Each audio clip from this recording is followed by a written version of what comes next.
All right. I'm going to call to order the meeting of the Planning Commission for Wednesday, August 7th, 2019. Commissioner Wu, would you please lead us in the Pledge of Allegiance?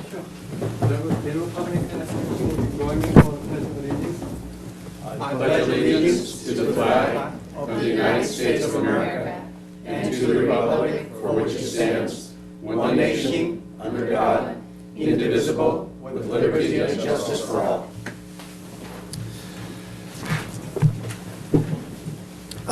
And could the city planner please call the roll? Commissioner Brown, Commissioner Kaczynski, here. Commissioner Talley, Here. Commissioner Wu, Here. Commissioner Blackwell, Here. Chair Brulin, Here. Commissioner Crandall. Here.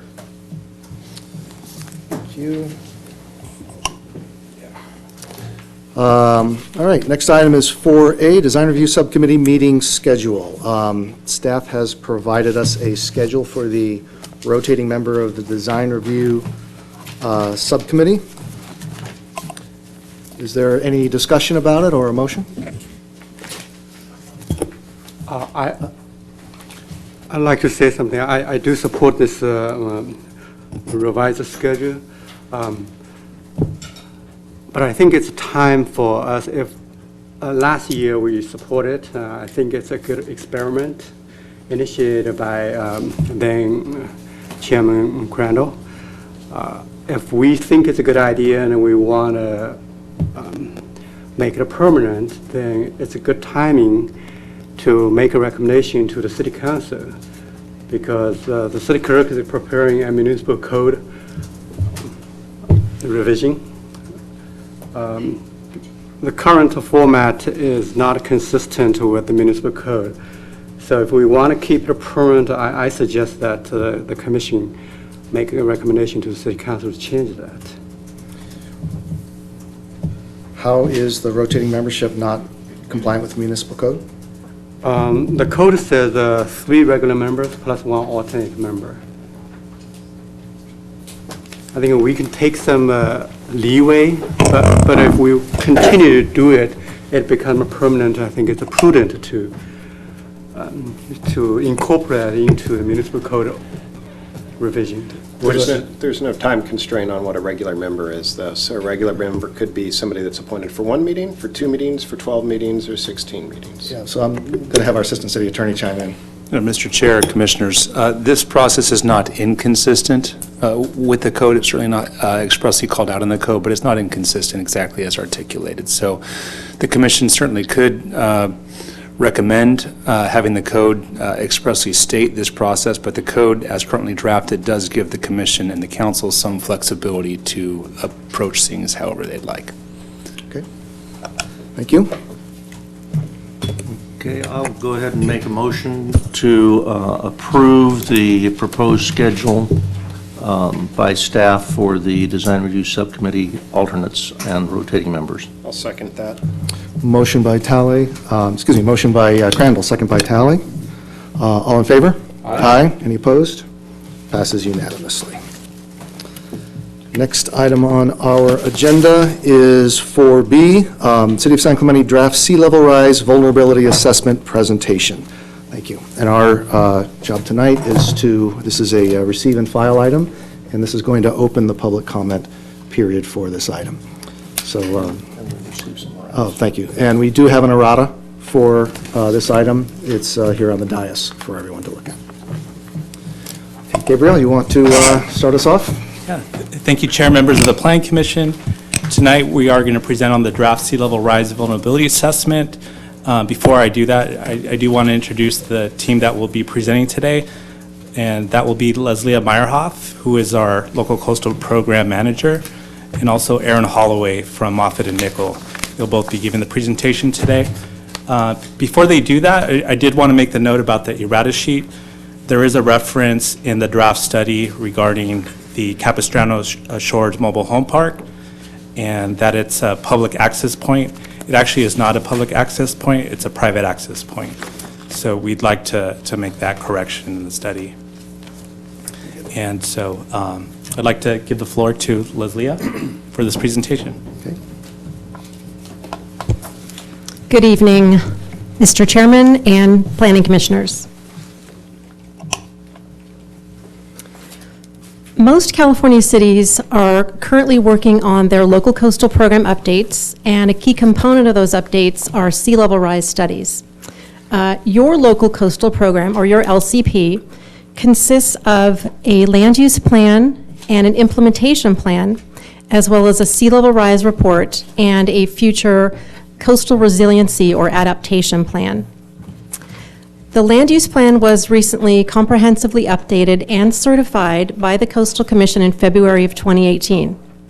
Tonight's meeting, we're here to talk about the draft findings and conclusions, recommendations of your sea level rise report. And then we are also in the process of preparing a implementation plan, which is basically a companion document containing the regulations to implement your LUP policies and the Coastal Act in San Clemente. A final component of your LCP will be the resiliency plan, the adaptation plan, which will outline a range of strategies for the city to consider going forward.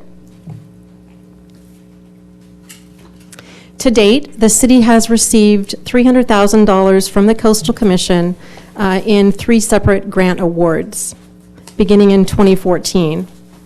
And the city has used these funds to prepare the LCP update, including the sea level rise study that you're going to hear about tonight.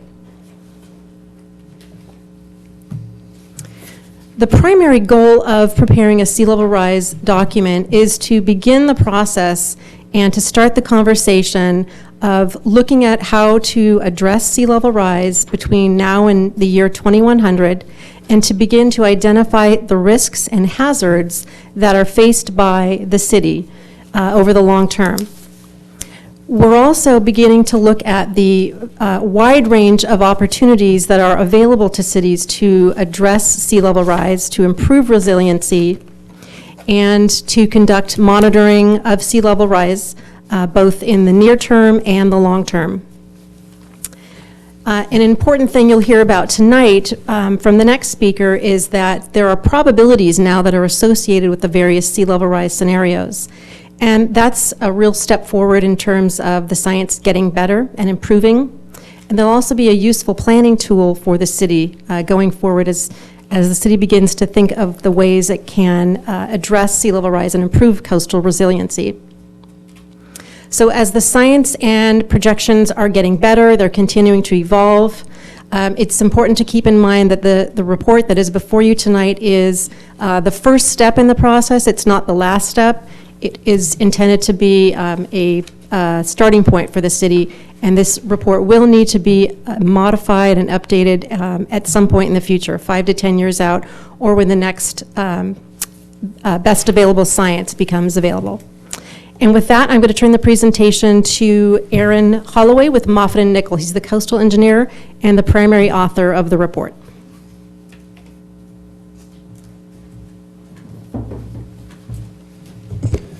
Thank you, Leslie. Good evening, Chair Rulin, commissioners, and city staff, and members of the public. I appreciate the opportunity to present the findings of our vulnerability assessment. I'd like to start by just describing what it is that we did and why it's required. A vulnerability assessment was first identified in a state document titled Safeguarding California and Reducing Climate Risk. It was a high-level document looking at the variety of climate change impacts, how they could affect the state. As part of that, they talked about sea level rise and how it could impact coastal communities, and they described the process of doing a vulnerability assessment. And so California Coastal Commission adopted that framework for the vulnerability assessment into their sea level rise policy guidance that was issued in 2015. So that lays out the steps in an LCP update, how to factor in sea level rise. Likewise, for any coastal development permit, it lays out similar steps. In 2018, it was updated to reflect the best available science. And that's the document on the far right. It was released by the Ocean Protection Council of the state to summarize the probabilities and projections of when sea level rise and how much it would occur. So the scope of work is generally 3 steps. It's intended to support the local coastal program. As Leslie mentioned, it's funded by a California Coastal Commission grant, And the work program was designed with the Coastal Commission staff. So they wanted to identify the coastal hazards of interest for 3 different sea level rise scenarios. We looked at storm scenarios and non-storm scenarios, and with and without the railroad and revetment along the rail corridor. So we also overlaid those hazards with the coastal resources identified, and then identified which resources are impacted and by what amount of sea level rise. This plot here shows sea level rise in relatively recent history over the past few hundred years. When a lot of the coastal development along the city was put in place, sea level was not rising to the degree it has been recently and is forecast to rise. So a lot of the development that's put in place and is there today, enjoyed by the community, is not necessarily equipped to handle projections of sea level rise that we see on the far right. The rate of sea level rise over the past century was about 1 millimeter per year, which equates to about 4 to 5 inches in total sea level rise over that 100-year period. Since 1993, a lot of the tide gauges around the globe and all of the satellites measuring ocean levels have revised that rate up to over 3 millimeters per year. So the rate over the past century has tripled over the past 20 years or so. And that equates to about 3 inches of sea level rise globally over the past 20 years. So sea level is rising. It has been documented with multiple means of measurement. And the big question is what's it going to do in the future? This is a graph of the latest guidance that came out from the state. There's reasonable confidence in projections out to 2050, but beyond that, you can see the projections diverge greatly. This plot shows 3 different risk aversion profiles that were new to the state guidance. The lower level of projections is represented by the orange line. It has a 17% probability of occurrence at any point in time along that curve. So that also represents the upper end of the likely range in projections. So the science tells us that by 2050, the likely range is going to be between 1/2 foot to 1 foot. And by 2100, the likely range is going to be between 1 and 3 feet. So what the guidance document says is that, okay, for low risk aversion applications where there's a low consequence of damage, we recommend using that low risk probability, which is the upper end of the likely range, for planning and design of the facility. And then for more risk averse applications or longer term coastal development with a higher consequence, they recommend a higher level of sea level rise, identified by the red line. So this red line has a 0.5% probability of occurrence at any given point in time. So in 2050, it's about 2 feet of sea level rise. What happened? It has a 0.5% chance of occurrence. 3.3 feet of sea level rise has same probability of occurrence in 2070. And under that scenario, in 2100, there could be up to about 6.6 feet of sea level rise. And then the new addition also to this guidance was the worst case scenario, which has been revised upward, represented by the purple line. It's also termed the H++ scenario. It's the latest science identifies, a possibility that maybe we didn't quite understand all the processes associated with this extreme sea level rise scenario and the dynamics and the melting of the ice sheets and loss of the glaciers, particularly in Antarctica. So they revised that upward possible limit, and that's what the guidance document says to use for critical facilities or facilities that would be, very damaging with a high consequence if that sea level rise was either met or exceeded. So we were tasked with selecting 3 scenarios to carry forward in this analysis. So we've seen from the historic data that sea levels are rising. The models provide kind of this range of scenarios to pick from. So we decided we'd look at the data and use the data on hazards to identify which sea level rise thresholds seem to be important. And so we discussed those with city staff and Coastal Commission staff, and we developed 3 scenarios you see along the bottom there. So we looked at 0.8 feet of sea level rise, which has about a 50% chance of occurrence in 2050. We looked at 3.3 feet, which has a 0.5% chance of occurring in 2070, and a 17% chance of occurring in 2100. And then the upper scenario we looked at was 4.9 feet, which has a 2% chance of occurring by the end of the century. And the key questions we're going to try to answer in the study are, what are the hazards associated with sea level rise for San Clemente? What magnitudes of sea level rise matter? What resources are at risk? When do these impacts occur, and how do we plan for them? So it's just an overview of the hazards evaluated. Beach erosion is a key factor. It's been an issue historically along the city. There's been a long-term deficit in sediment supplied out of San Juan Creek. There's been a lot of watershed development, damming, detention basins, mining of the creek, and there's just been less and less sand delivered to the coastline. Couple that with the long-term drought we just had, and it results in this acute trend of erosion that's been experienced by the city of San Clemente, Dana Point, state parks, numerous other locations in this region. Next hazard is wave action. Wave action is most impactful for pile-supported structures like the Marine Safety Building or the pier, and any other structure really that's exposed to these seasonal or extreme storm wave impacts, like the restrooms, seaward of the railroad corridor. Flooding can also occur during coastal events. You couple a high tide with a strong wave event, you could have overtopping of a barrier or the beach berm. Flooding also occurs from fluvial events in the canyons and creeks that drain through the city. And then bluff erosion is another hazard that is projected to increase with sea level rise. Of course, bluff erosion along the coast of San Clemente, there's a lot of what ifs, mostly depending on what the railroad corridor does, what happens to the protection that's in place. So bluff erosion today isn't a pressing threat. The bluff has been pretty stable. There's quite a bit of setback from the active coast to the bluff with the railroad in between. But under future cases of this long-term sea level rise, and depending on what the rail corridor decides to do, bluff erosion could be a hazard of concern. So to summarize some of the existing coastal hazards, the chronic beach erosion is a key issue that demands action today, regardless of sea level rise. Sea level rise is just going to amplify that problem. Some of the efforts the city is pursuing is the U.S. Army Corps of Engineers beach fill program, opportunistic fill efforts as the county comes up with sand sources that are available and compatible. Those can be placed like they have been recently at city beaches.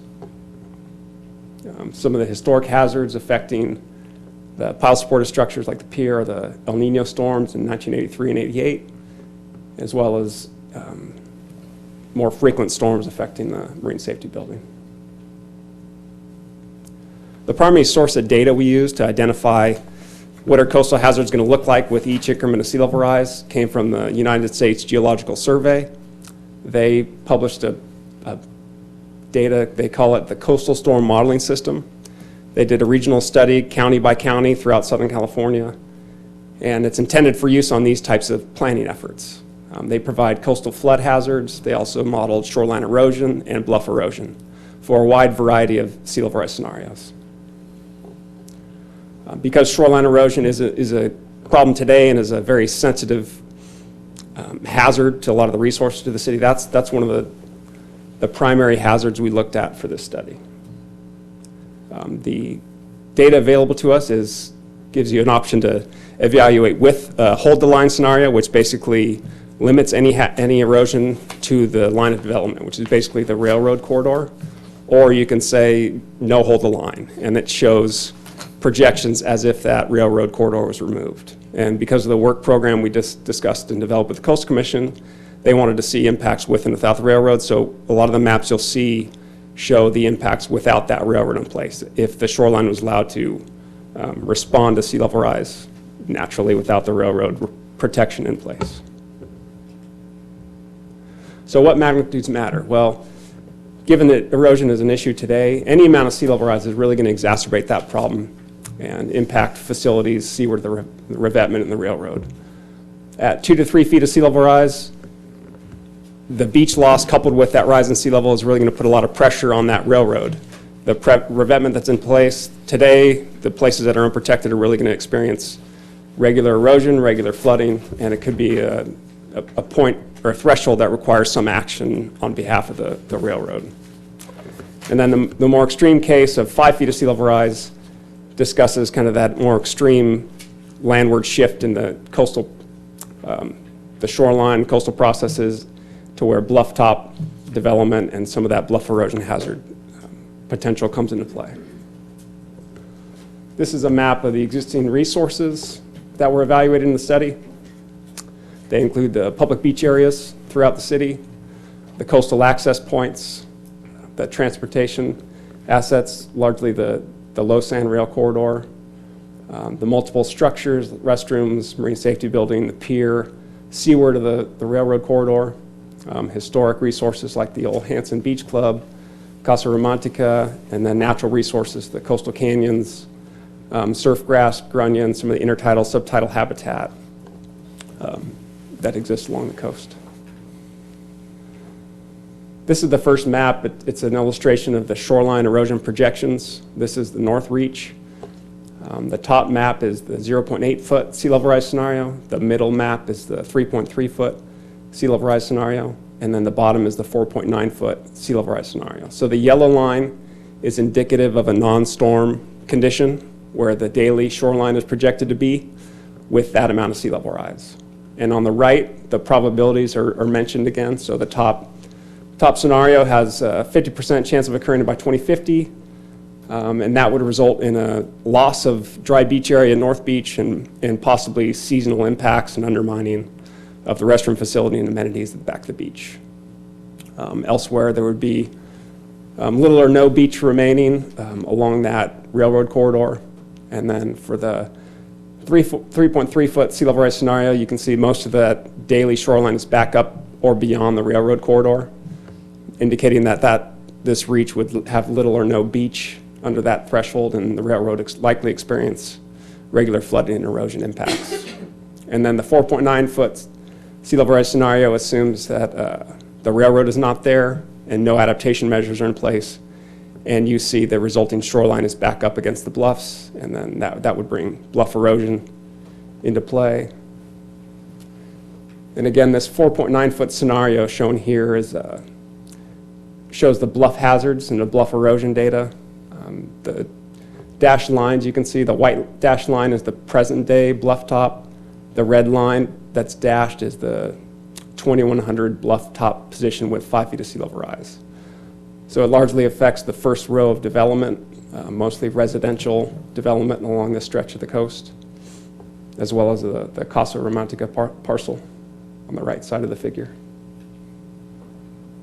Looking at the Pier Bowl section and the central reach, we have a similar setup. So the top map shows a 0.8 foot sea level rise. You can see there's a little bit loss of the dry beach. Seasonal impacts would likely undermine some of those facilities, impacting coastal access, recreation, and all the I guess the key resources that depend on that sandy beach. 3.3 feet.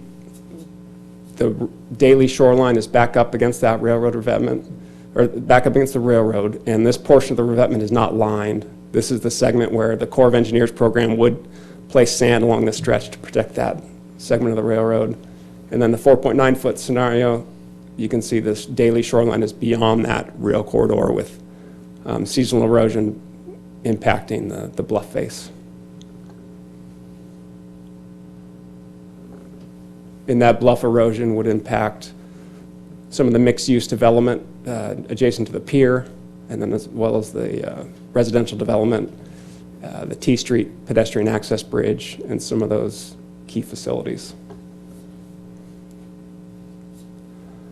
The southern part of the town has a little bit wider beach, so there's a little bit less impact projected for the 0.8 foot scenario. But some loss of beach area, but due to the setback and existing beach area down there, the impacts are probably not going to be as extensive as the north and central reach.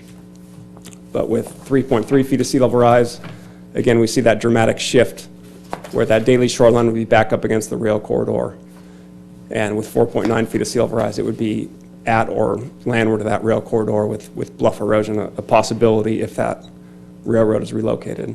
and no other adaptation measures are implemented.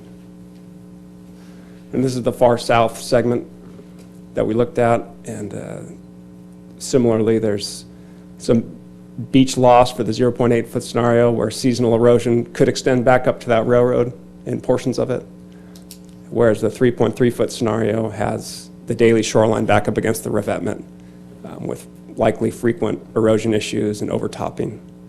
And then the 4.9-foot scenario, if that railroad is relocated, could be problematic for that development in the bluff top and some of those access facilities. And here are the bluff top hazards. So again, it largely impacts that first row of bluff top development, mostly residential until the state park. And then the first row of bluff top development in the southern segment of town. And so then some of the challenges are with the railroad position there, the steep terrain and relatively narrow beaches, there's going to be more and more pressure on this sandy beach area that's valued by residents, visitors, and really responsible for the coastal economy that previous studies have identified could bring in up $70 million a year of economic activity. So this slide presents a few of the more dramatic options and impacts if that railroad is kept in place and further improved and to withstand higher sea level rise, then there's a risk of losing the dry beach, intertidal beach, and subtidal habitat and a lot of the resources seaward of that railroad system, assuming there are no adaptation measures put in place like beach nourishment and things like that. On the right side, the managed retreat case is another dramatic scenario where the railroad's relocated and nothing is left there to protect against sea level rise and the landward shift in the shoreline. At which case, in the advanced sea level rise scenario, we see that bluff erosion comes into play, impacting the first row of development. So the reality is there's a lot of adaptation strategies that can be implemented over the next 30 years, 50 years, because we're looking at only intermediate values of sea level rise. And measures like beach nourishment the city is pursuing, those can be coupled with other living shoreline techniques and other things to really help mitigate impacts. And so moving forward, the next steps will be to pursue some of those options. And of course, a key item to a lot of these adaptation strategies and discussions is what's going to happen with the railroad. So OCTA is also working on their own climate change impact assessment. They've recently awarded the contract, but they're still working on the specifics, and they indicated in a meeting this week they plan on beginning in November of this year. There's going to be multiple stakeholder outreach meetings over a 14-month project duration. And their scope of the study is similar to the vulnerability assessment we conducted. They're going to do an asset inventory, identify climate change hazards, identify and prioritize impacts, and develop adaptation options and cost estimates for their rail corridor. So the city will be following that closely and coordinating with OCTA staff throughout that process.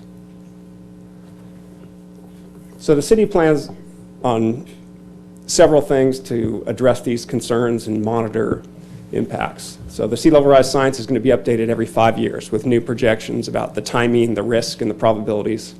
That'll be important to monitor. Likewise, the existing hazards with the coastal erosion, sea level rise, and other factors that are more local to the city. Educate and inform the community about some of the difficult trade-offs associated with these long-term sea level rise, more extreme sea level rise scenarios. The city will be developing a coastal resiliency plan that will integrate with other planning documents like the local hazard mitigation plan and possibly open up funding opportunities. Coastal storm project with the Corps of Engineers will be a key first step. If that's implemented, it's going to be very valuable in helping sustain a supply of sediment to this coast. Continue to participate with the OCTA and their process and other regional government entities.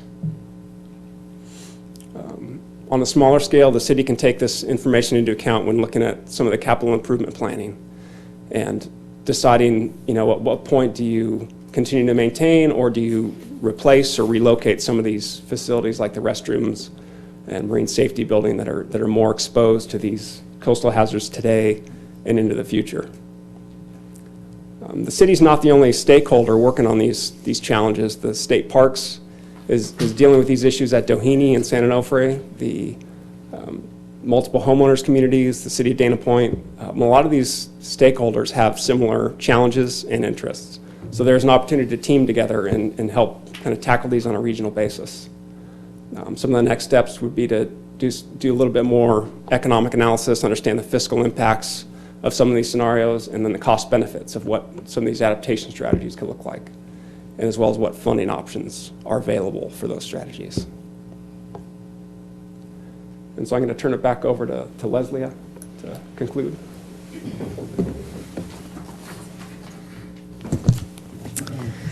We've developed a milestone schedule that ensures the city will be in compliance with the Coastal Commission grant requirements.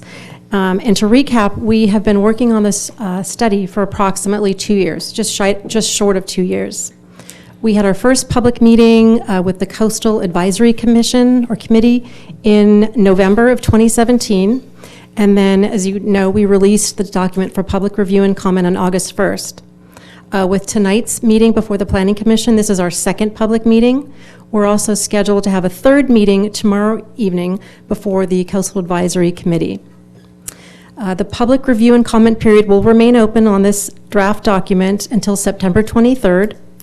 And then it's our plan to review the comments once we have them all and make any revisions or changes to the document, and then present the document to the City Council with a request that they approve submittal to the Coastal Commission sometime before the end of the current calendar year.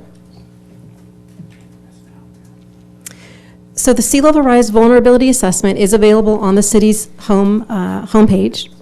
And we have asked that comments be put in writing so that we have a good record to prepare the final document. We've set up a special website for comments. It's slrva@san-clemente.org. So we're asking for people to please submit their comments electronically through that email address.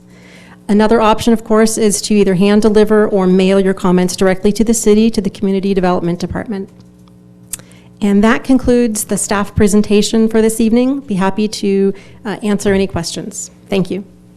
Good, thank you very much.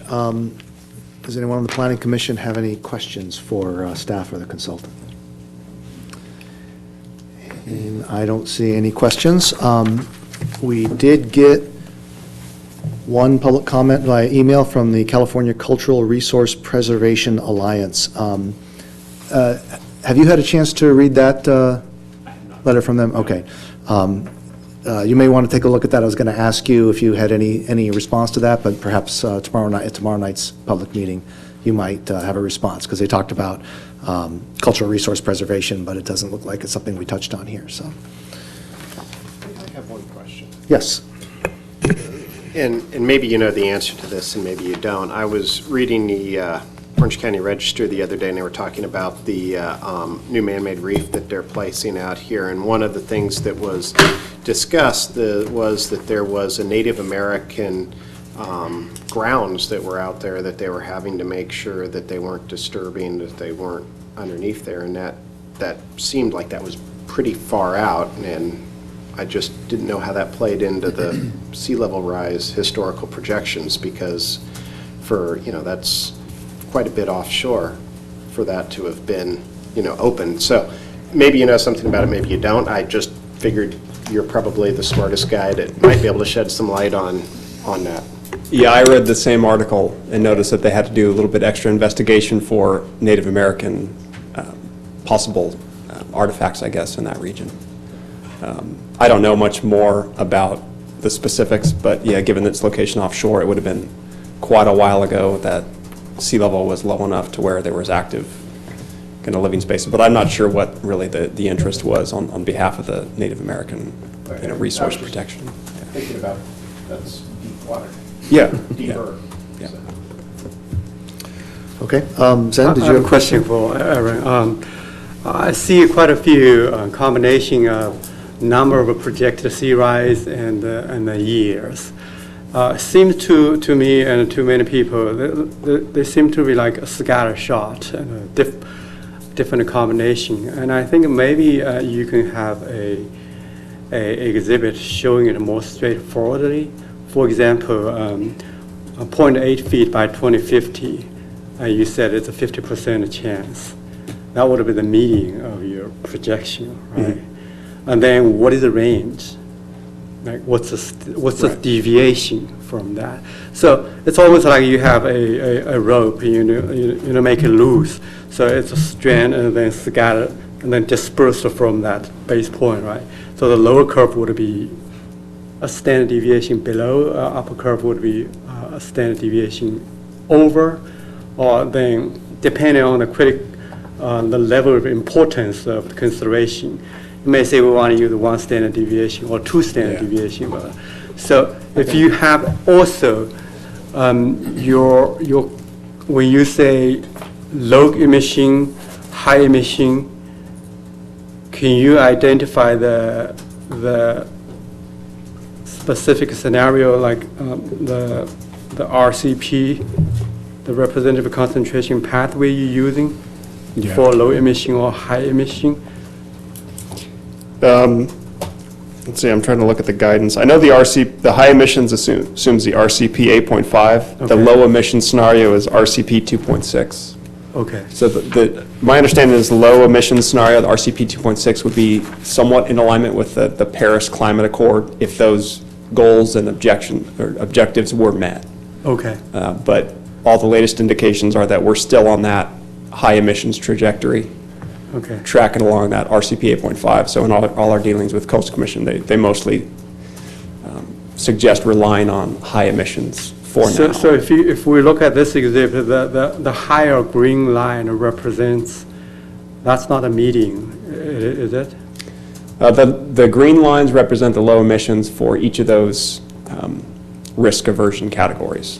So for that same probability, if emissions are drastically curbed and lower, then you can see that there would be, roughly 1 foot to 2 feet less sea level rise in 2100 if we go to those low emissions. In your description, you said a medium, high, 0.5%, well, let's say 17% probability, low for facilities with higher tolerance for flooding.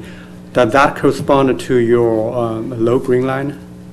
Do they have correspondence between your description and the lines? Yeah, so, well, the low is the orange line and the green line. So the way the guidance they give you a projection for high emissions and low emissions for that same probability. And then, so that they give you also high emissions and low emissions projections for the 0.5% probability scenario. Okay. I'm sorry, I know it's confusing. Maybe I don't fully understand your question. Too much detail. And one final question. Geologically, is this place in an uprising situation? The land uplift? San Clemente is in a unique place. So it's between the Los Angeles tide gauge and the San Diego tide gauge. And it's one of the longest stretches of the coast of California that doesn't have a tide gauge. So at LA, the latest guidance provides kind of the correction for land uplift, and same thing at San Diego. But at San Clemente, I'm not really sure. And the land movement in LA is in the upward direction, much more so than San Diego. So we're somewhere in the middle. So it's hard to say.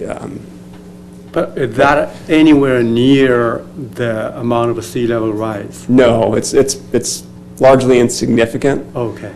Especially looking at all the scenarios you see on the screen there. Okay. Thank you. Thank you. I did just want to mention quickly, I wanted to thank staff because I know they did an extra notification effort to notify people along the bluffs and such that we have the SLR vulnerability report. So thank you, staff, for reaching out a little bit more than you had to. So I do have a couple of cards for public comment. So we have 3 minutes per public comment. Eric Anderson is the first person I have.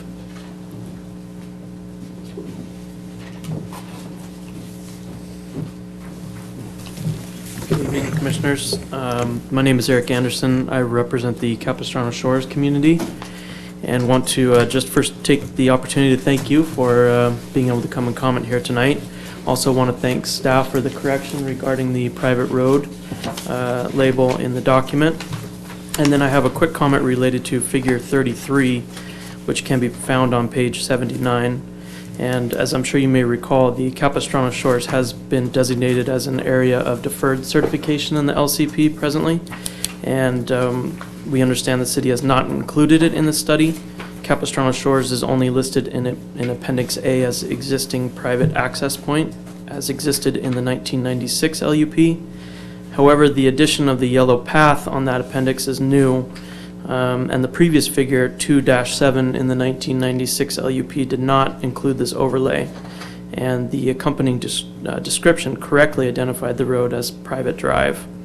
We are concerned the new figure included in the current draft is confusing and potentially inconsistent with the 1996 LUP, which included an overhead diagram in figure 2-7, page 2-21, without coastal access path, nor did it include the yellow overlay, like what is presently illustrated in the city's draft sea level rise vulnerability assessment. So we respectfully request that you take a look at that and make the necessary corrections. And those are the only comments we have. Thank you. Thank you. And Martin Johnson.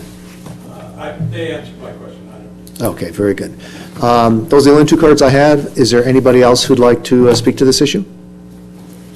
If not, I will close the public hearing and open this up to the Planning Commission for a motion to accept and file or discussion. I just have a question. Does staff have any comments to what was just said about that path and that document and that access point? Is that what the errata corrected? Partly. It partly addresses that. I think we're going to have to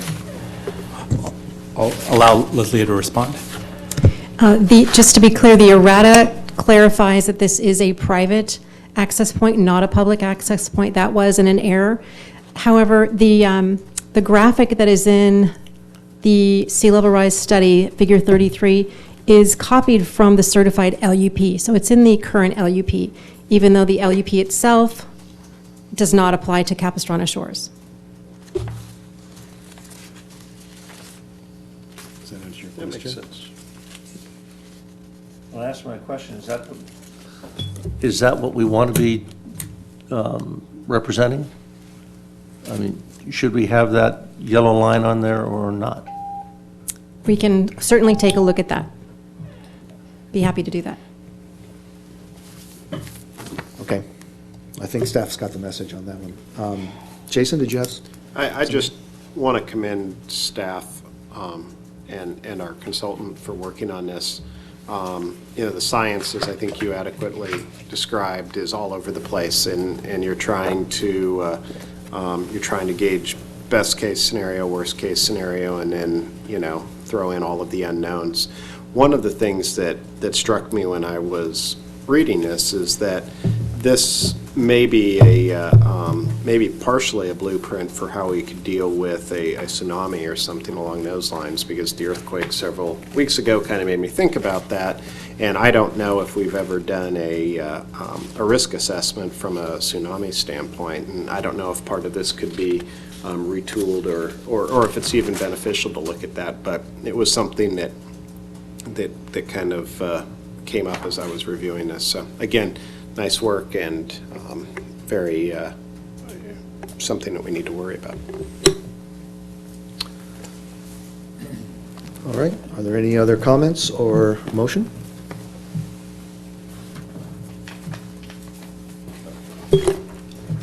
I'll make a motion to accept the draft SLR report and file it. Second? Motion by Pally, second by Crandall. All in favor? Aye. I'm sorry? Oh, I beg your pardon. Will you accept an amendment to the, including the I errata? make a motion to accept and file the draft SLR report with the amendment that was presented on the dais. And the second recognizes that. Right. All in favor? Aye. Any opposed? Passes unanimously. Thank you. All right, our next item of business, we are on to 5A, minutes from the regular study session meeting of June 19th, 2019. Are there any corrections or a motion? I need to abstain. Okay.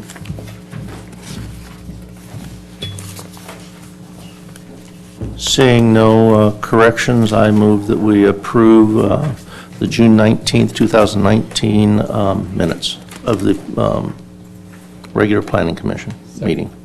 Or study session. Study session. Excuse me, study session. Motion by Crandall, second by Kaczynski. All in favor? Aye. Any opposed? There is two abstain. Yes. Will and tally. We got the quote, we've got the, we have four? Want to make sure. Okay. Very good. Then it is 402 in favor. And then we've got the minutes of the regular Planning Commission meeting of June 19th, continued from the July 17th meeting. Are there a motion or any corrections? Seeing no corrections, I will move that we approve the minutes of the regular meeting of the City of San Clemente Planning Commission meeting, June 19th, 2019. I beg your pardon, I have one small correction. This is on page 8. Under item C, the 1, 2, third paragraph down. It said, Vice Chair Rulon stated for the record that he had been contacted by the applicant. That should be, applicant should just be changed to property owner.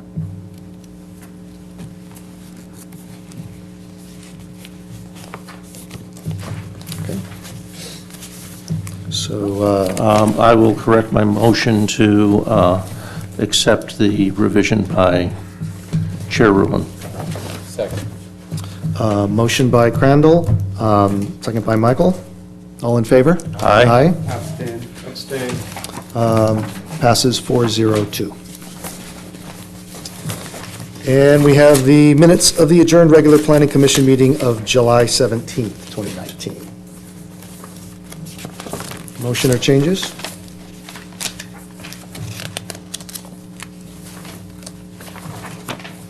I'll move that we accept the minutes of the July 17th meeting. In a second? I'll second it.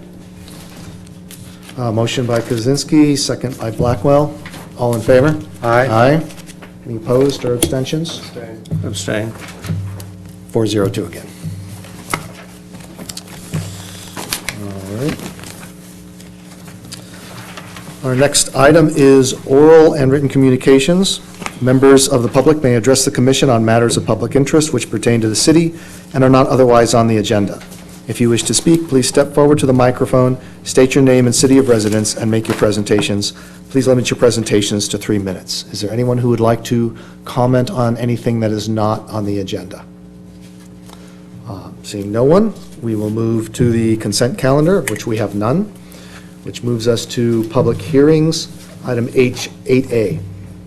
The public hearing process includes a staff presentation, a presentation by the applicant not to exceed 10 minutes, and public testimony. To facilitate the meeting for all attendees, the public is asked to limit their individual presentations to 3 minutes.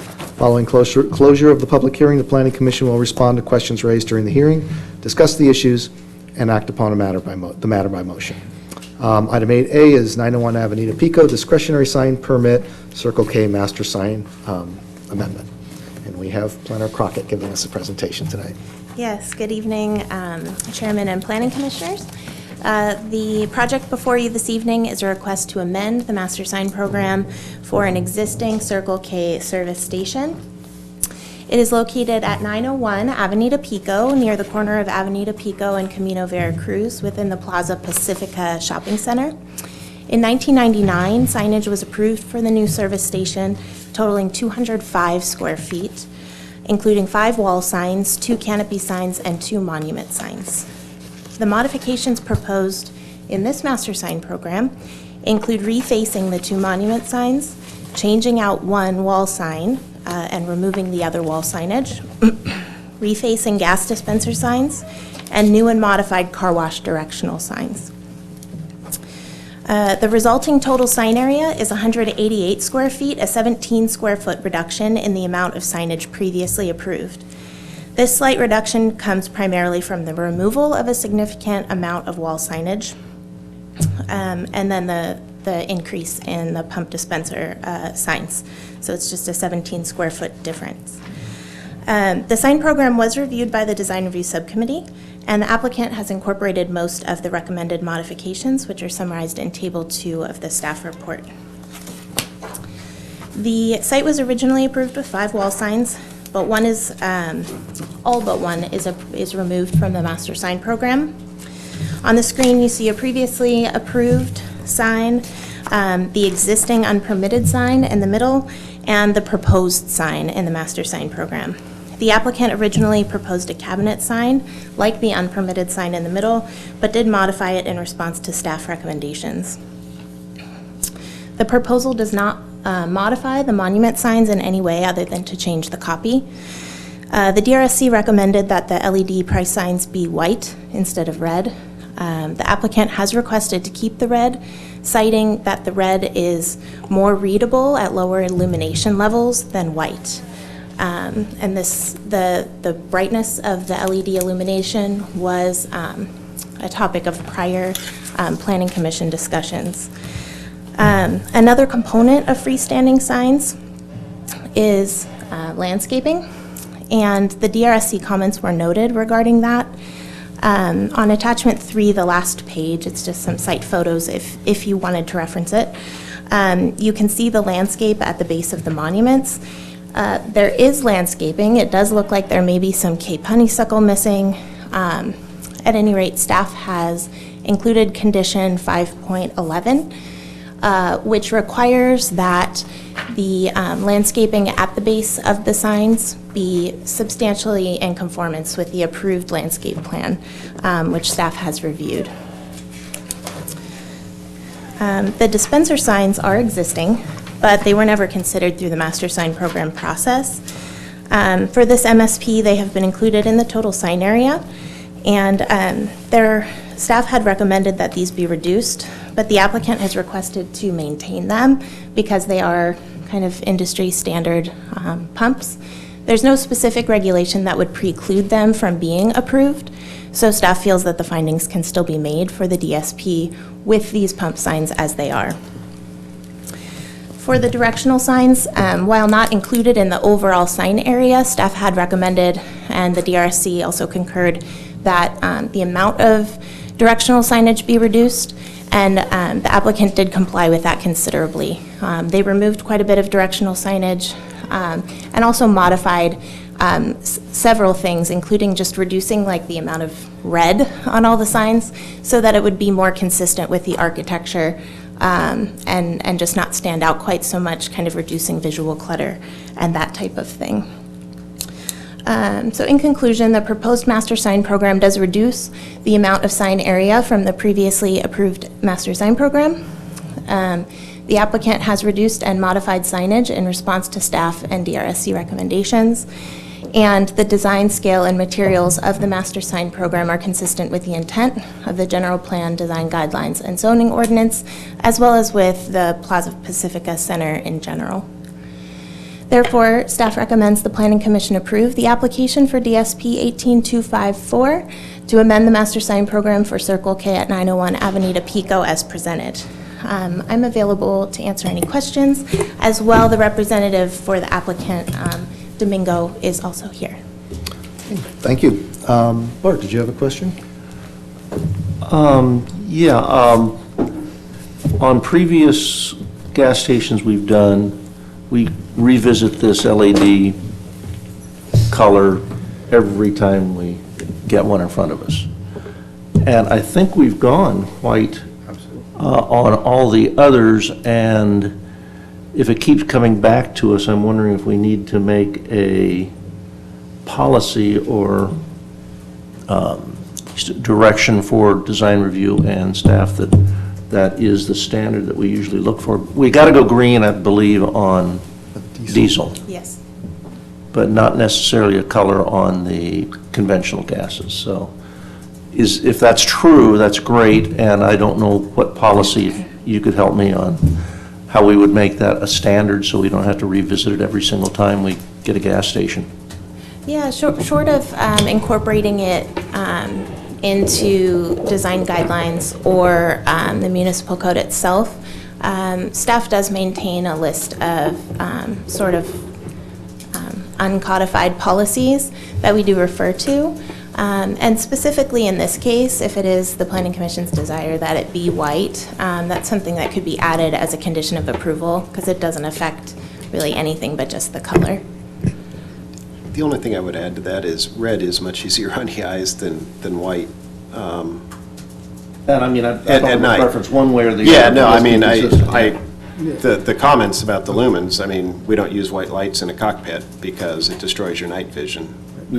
But Okay, yeah, let's pick that up during discussion. But, and Jason, did you have a question? I did. I just wanted to find out, other than the unpermitted sign that was detailed in your presentation here, there been any other sign violations? Any other, I guess, signs in the windows or anything like that that this applicant is responsible for?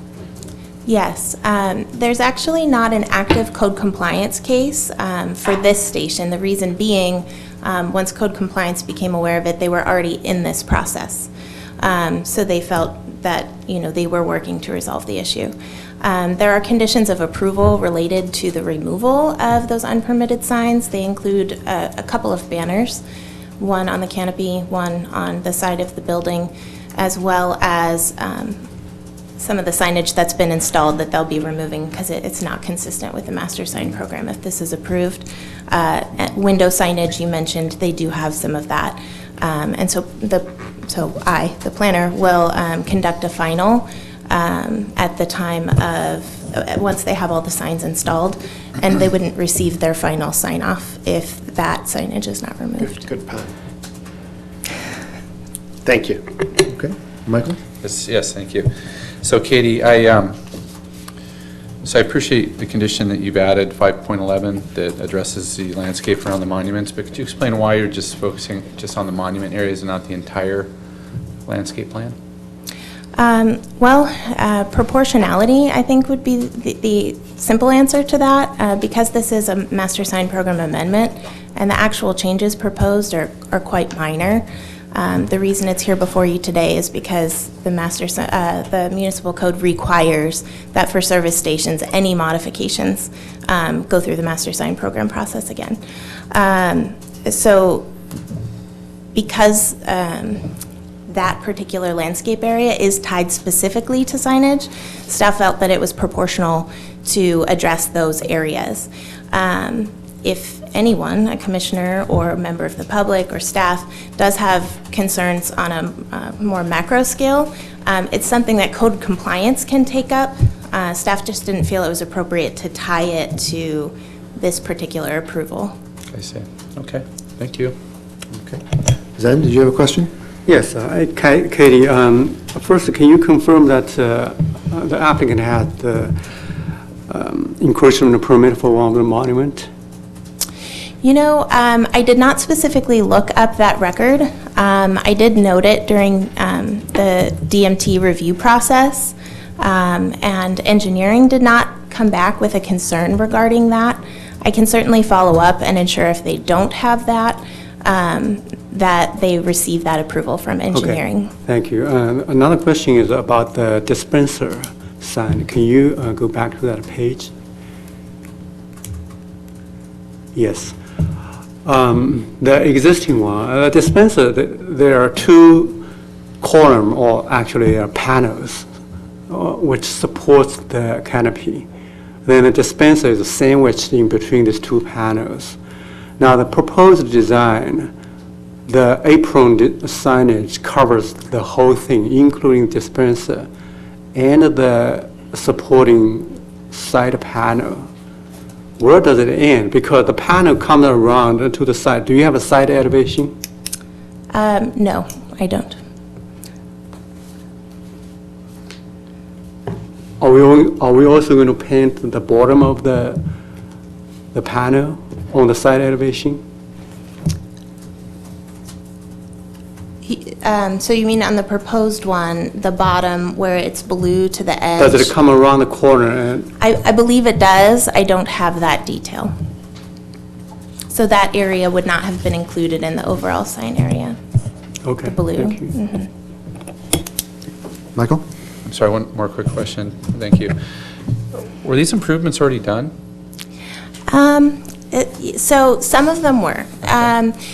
So typically, when someone proposes what is essentially a copy change, if you look left, existing versus proposed, staff is able to approve those through an administrative sign permit at the counter. And so it appears that in 2017, that's just exactly what someone did, in an effort to be business friendly. And it does seem a little extreme to bring it back to the Planning Commission for some things like this. So yes, is the answer to your question. These were already approved, but since they are also proposing other changes now through this master sign program process, we reevaluate all the signage at the service station. Thank you. Okay. No more questions? Would the applicant like to come forward and make a statement? No? Okay, that's fine. Then I will open the public hearing, and Eileen, do we have any cards for this item? Okay, then I will close the public hearing and open this up to discussion of the Planning Commission. Michael? Okay, yes, thank you. So Katie was kind enough to research some of the history on this site and provide me with the original conditions of approval and landscape plan. And I took the plan out to the site and walked it, and surprisingly, I mean, a lot of the material is still there, but a lot of it is not there anymore. So I thought that the specimen trees that were approved originally, most are there still, but there's still some things missing. And it seems there's been some neglect around the landscaped areas, some of the larger areas that have been trampled and died back, and they're just dirt now. There's no ground cover, and a lot of it's not visible from the right-of-way. I mean, you'd actually have to get out on foot and walk inside and look, so you don't see it really when you're driving by. But it is missing, and I think all those little parts really make a big difference when, everything's in place and together, it works together, and there's some harmony in the landscape. But I think now that that's happened over the years, there's been decline, and just not much has been replaced. So, and it shows. So, there were four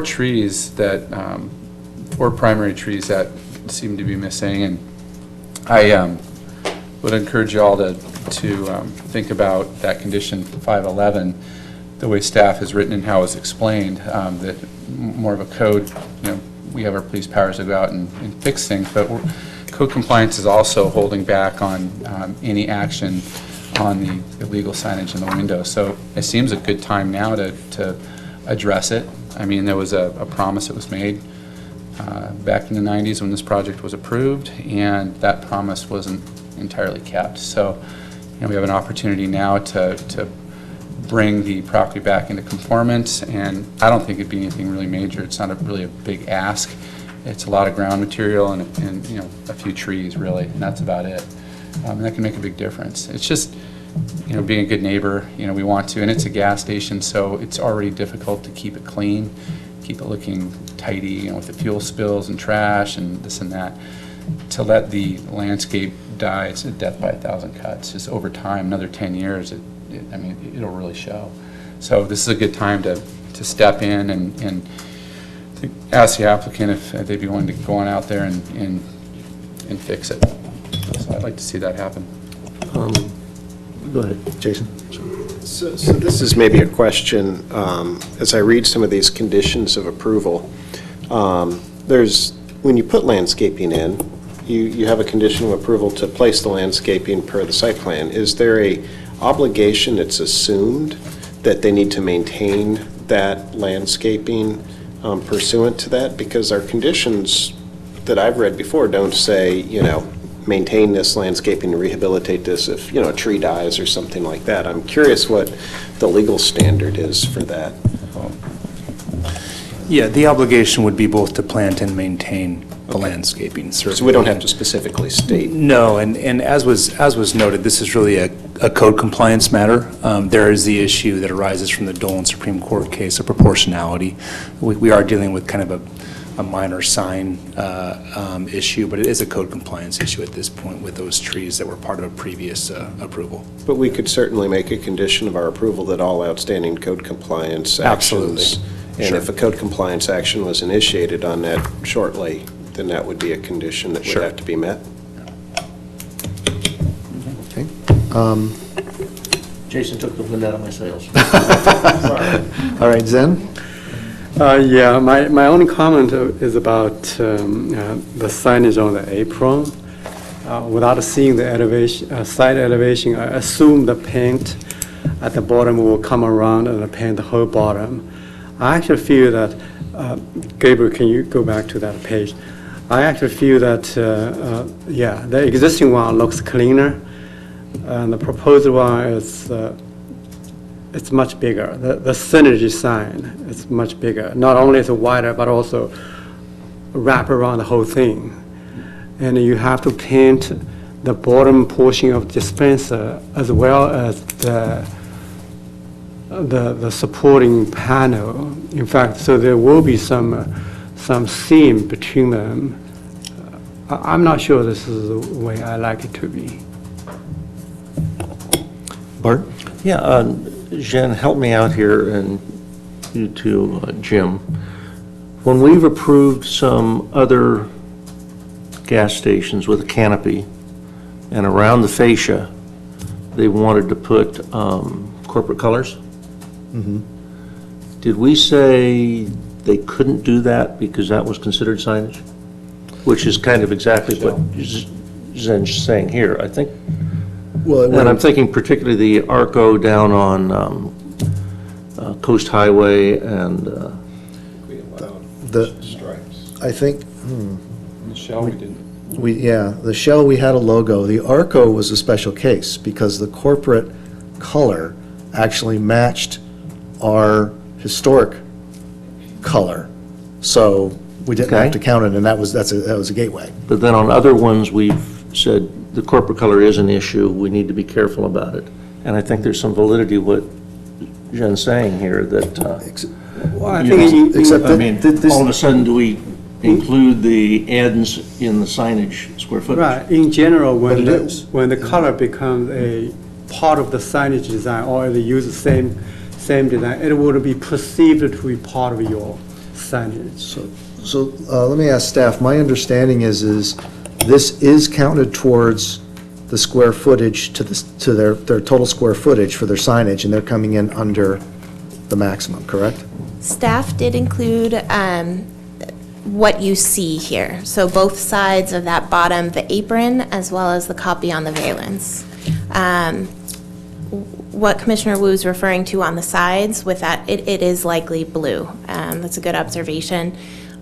Whether we would count that towards sign area, I think the answer is maybe. We have had discussions related to reducing those types of things, all the extra color. In fact, we had the discussion at DRSC for this sign program with regard to some other signs. But if we did include that side portion, they would likely still be under what would be allowed for the business. Maybe not still under what was originally approved, because we're just 17 square feet under, but they do still have some room to go up in the maximum allowed sign area. Even they're still not going to exceed the total site area allowed. Aesthetically, I think it doesn't look very good. It looks like every dispenser is sitting on a blue podium.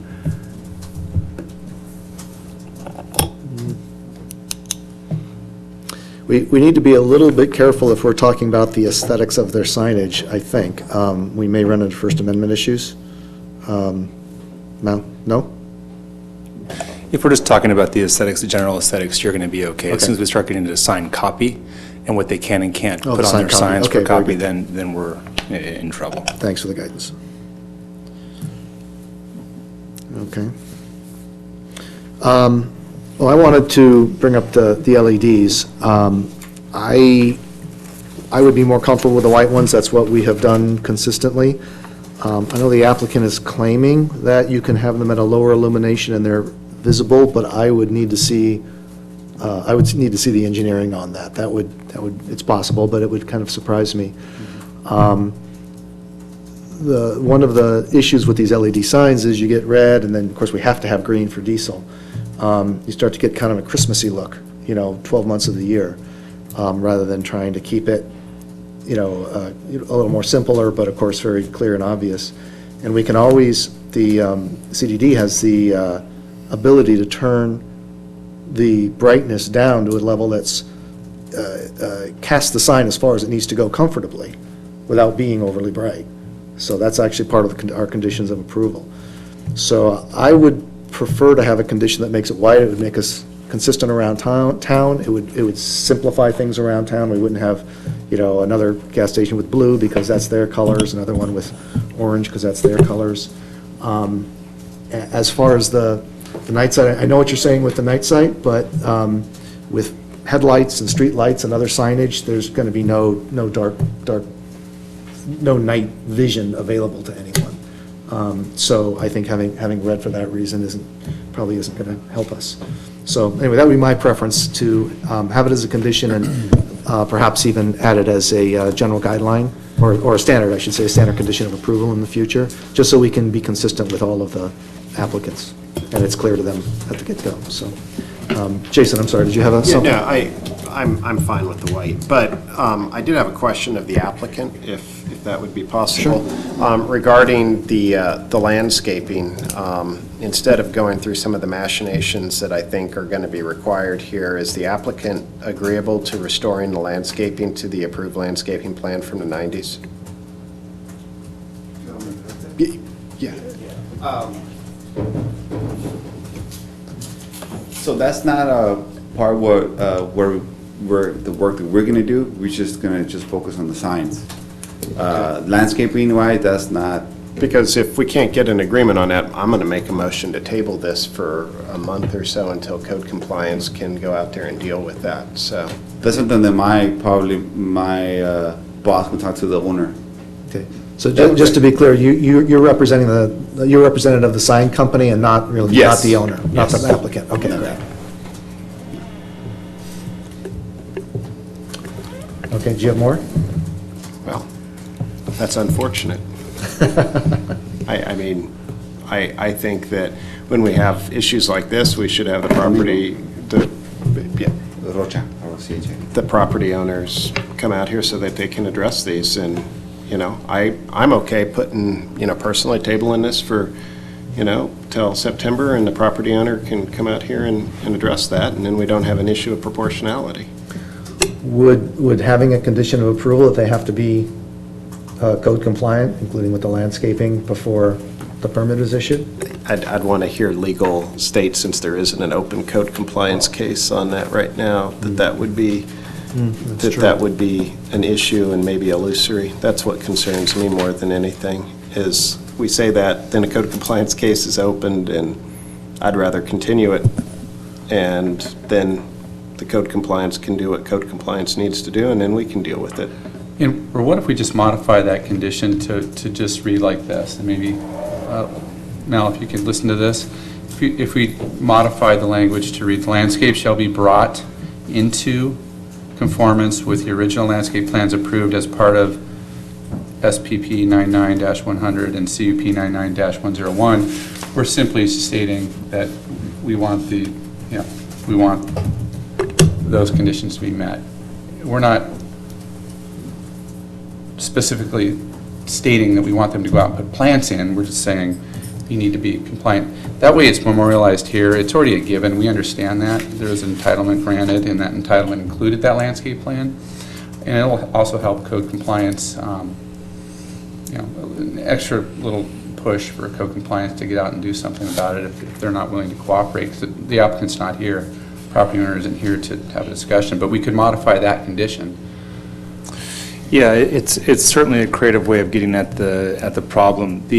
and there probably wouldn't be an issue with it. However, if the property owner was not happy with that change, they could make an argument that it's not consistent with Dolan's. So if the commission wants to go that direction, my recommendation would be consistent with Commissioner Talley's recommendation, which would be to continue this to a date certain, which leaves the public hearing, the noticing open, but allows the property owner to come in and address these issues. Cecilia might have better ideas than I do. Thank you, Chair, members of the Commission. Cecilia Gallardo Daly, Community Development Director. Code compliance is actually planning on scheduling a meeting with the Pico Plaza property owners and managers to address some code compliance complaints that have come up in the center, mostly regarding loading and unloading at Lowe's and Walmart, and some other issues. And this is certainly one that code compliance can bring up in this meeting and discuss with the property owners and property managers to make sure it's addressed. Is that meeting going to be in the next couple of weeks by any chance? I believe so, yes. Okay, good. Let me ask Mal Yeah, just sure. real quick. Can we approve this with the caveat that it's pending staff getting verification from the applicant that they will bring their stuff up to code? This approval can be conditioned upon them satisfying any code compliance issues that may arise. So if there's a meeting that's scheduled, we can certainly condition it on them being compliant with code and any code complaints. I guess I think, I mean, I'd almost rather continue it to a date certain so they know we're serious about that, and then, you know, then they'll come in here. I mean, they want these signs, right? And we want to get, you know, I mean, personally, I have no problem with the sign package, but I have a problem with the fact that the landscape, and I used to go to that when I drove a gas-powered car before I was worried about sea level rise. You know, see how I tied that together right there? That was pretty good, right? Yeah, that landscaping's dying, and it does need some attention. But I'm worried about approving something knowing that we're going to have code compliance go out there and that they've received direction just from what we've said right here. I just, something feels like that's trying to get around a proportionality claim, but I'll defer to council. No, it's a very good point. I won't say counter that I would make, but simply, if the property owner were here today, the same issue exists, right? We can't impose a condition, an affirmative condition that they plant landscaping, right? We can require them to comply with the code. So whether it's a condition looking forward or it's a conversation with the applicant, it's the same thing, right? We can only require compliance with the code. We cannot require, as a part of this application, that they re-landscape the entire site, right? So if the commission is more comfortable having that conversation with the applicant here, completely understand that, but it gets us to the same place legally. So I guess I don't understand. The real question is, or the real issue is we just want these plantings to be healthy and conform to the original landscape plan. Yeah. So that's something that we can't do without the applicant, or shouldn't do without the applicant being here? We can certainly do that. It's simply a code compliance matter as opposed to a new condition being imposed, right? So if we're imposing a condition that requires them to replant the entire site, right? It's kind of sixes. We're getting at the same place, but by a different path. We can require that they comply with the code, which requires compliance with previous conditions of approval. We should not be imposing a new condition of approval that relates to landscaping on the site. Chair? So, I was going to just add something Yes. to clarify this.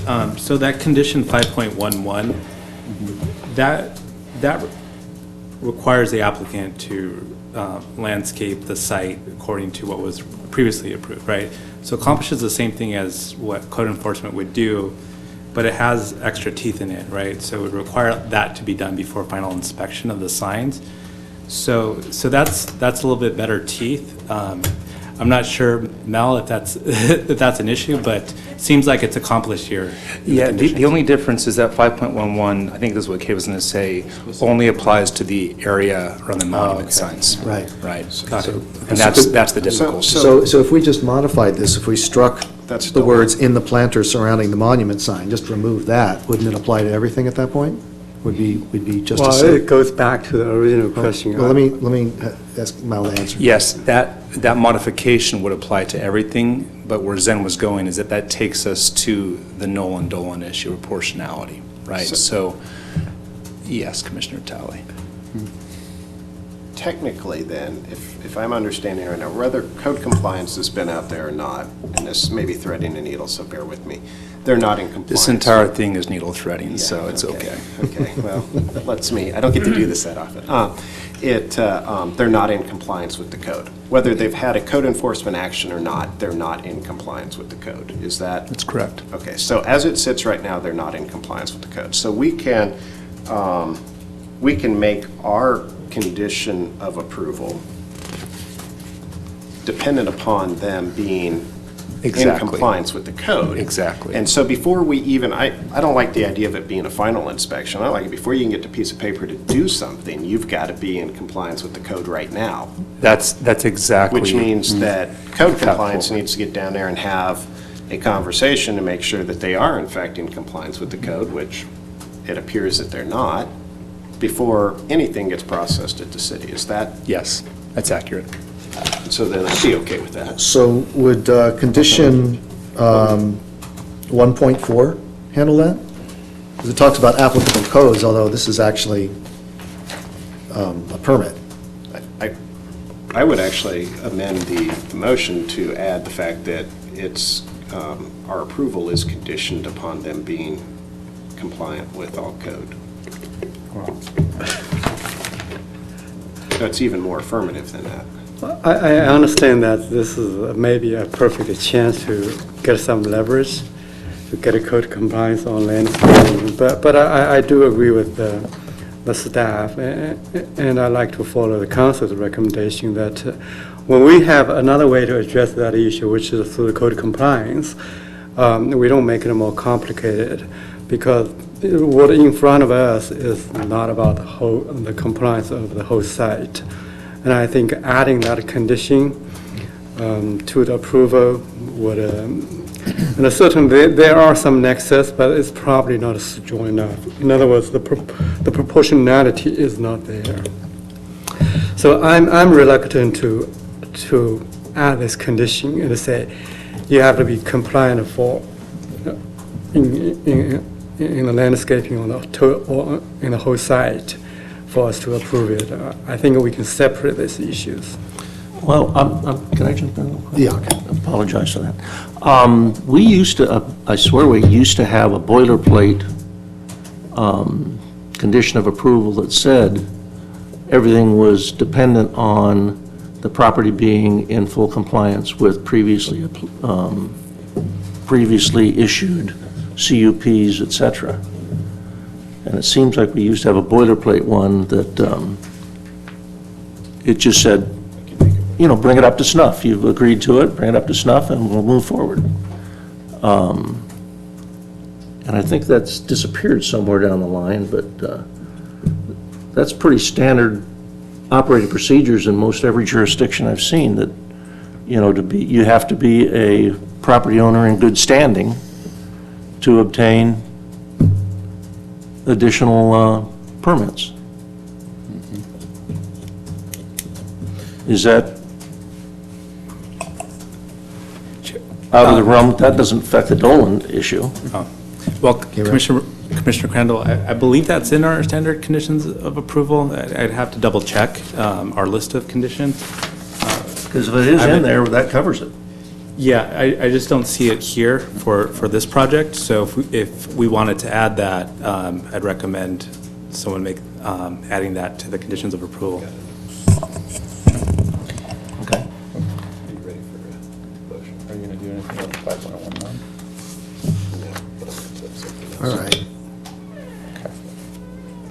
Sounds like you're about to make a motion. Horse and trading, yeah. Mike, well, you've had your. Oh, just going to say, and it is rough proportionality, right? Just to throw that in there. So what's the issue here, really? I just want to make sure that we're on the right track. We obviously want the landscaping to be fixed. That's the way the original plan was. There is a code compliance issue. Obviously, code compliance can go and say, you need to fix this up because you've got an original plan. Is there a problem if we have something like what Bart mentioned, say that you needs to be in conformance with previously approved plans, or? Yeah, that's essentially what's done in other conditions, although it's not expressly stated, so there's no problem with imposing a condition that states something like the project shall be in compliance with all applicable codes, regulations, and previous approvals applicable to the site. Something like that. So Mel, let me ask you a simple and straightforward question. If an applicant is in non-conformance on one aspect, can that non-conformance preclude the applicant to receive permit on other things? Can that be a? Yeah, first of all, there are no straightforward and simple questions. So, but it depends on the violation. But strictly speaking, if an applicant is going to comply with the code, which I think is condition 1.4, then that compliance needs to be 100%. So strictly speaking, if there was a weed problem, for example, on a site, and an applicant for a site development permit wanted to get an approval for a second-story addition, there is a possibility that that could be withheld until the code is complied with. And I've seen that happen before, but it's not typical, but strictly speaking, yes. Okay. Yeah. Jason, you had your light on? Yeah, I'd actually go ahead and I'm going to make an motion that's got some amendments to it. So I'd like to make a motion to approve resolution number PC 19028, a resolution of the Planning Commission of the City of San Clemente, California, approving discretionary sign permit 18254 Circle K Master Sign Program Amendment, a request to modify the master sign program for an existing service station located at 901 Avenida Pico with the following changes. On page number 4, section 4, that is entitled Planning Commission Approval, the last sentence begins amendment, comma, subject to the conditions of approval set forth in Exhibit A. I wish to add, and subject to the property being in full compliance with the code, period. So that means that our approval is not given, the permit can't even be pulled until they're in compliance with the code. Okay. And also adding Do you have that so far, Eileen? Did you get that? Yeah, why don't we make sure she gets that Sorry, first? it took me a minute. It's all right. So page 4. Page 4, section 4, last sentence of the first paragraph, which is amendment, comma, subject to the conditions of approval set forth in Exhibit A, and, now I'm adding the property being in, the full property being in compliance with the code. And previous entitlements. In compliance with the code. And previous entitlements, period. And then I'm adding a section, a condition of approval 7.17, which is the LED shall be white instead of red for the gasoline pumps. Yeah, for the monument signs, sorry. Prices. The prices, yeah. Yeah, let's say that covers it. And it's only Second. the monument sign, it's not the. It's the pricing side. Yeah, Right, pricing just the sign. pricing. All right, we have a motion. Did you get all that? Hold on, I just want to make sure she's got everything, so. Okay. We're copacetic? The first thing I have is that at the end of that first paragraph, section 4, we're going to, it says set forth in Exhibit A, and the full property being in compliance with the code and previous entitlements. And then to 7.17, LED prices monument sign shall be white, or, Let me give you better language here. yeah. I have LED shall be white for monument signs, and then I'm not sure what pricing is going to be. Monument pricing.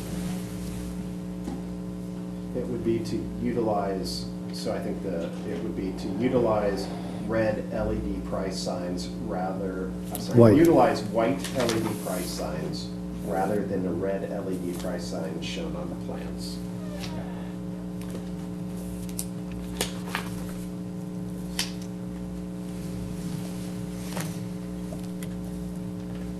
Okay, so utilize white LED price signs rather than the red LED price signs shown on the plans. Yes.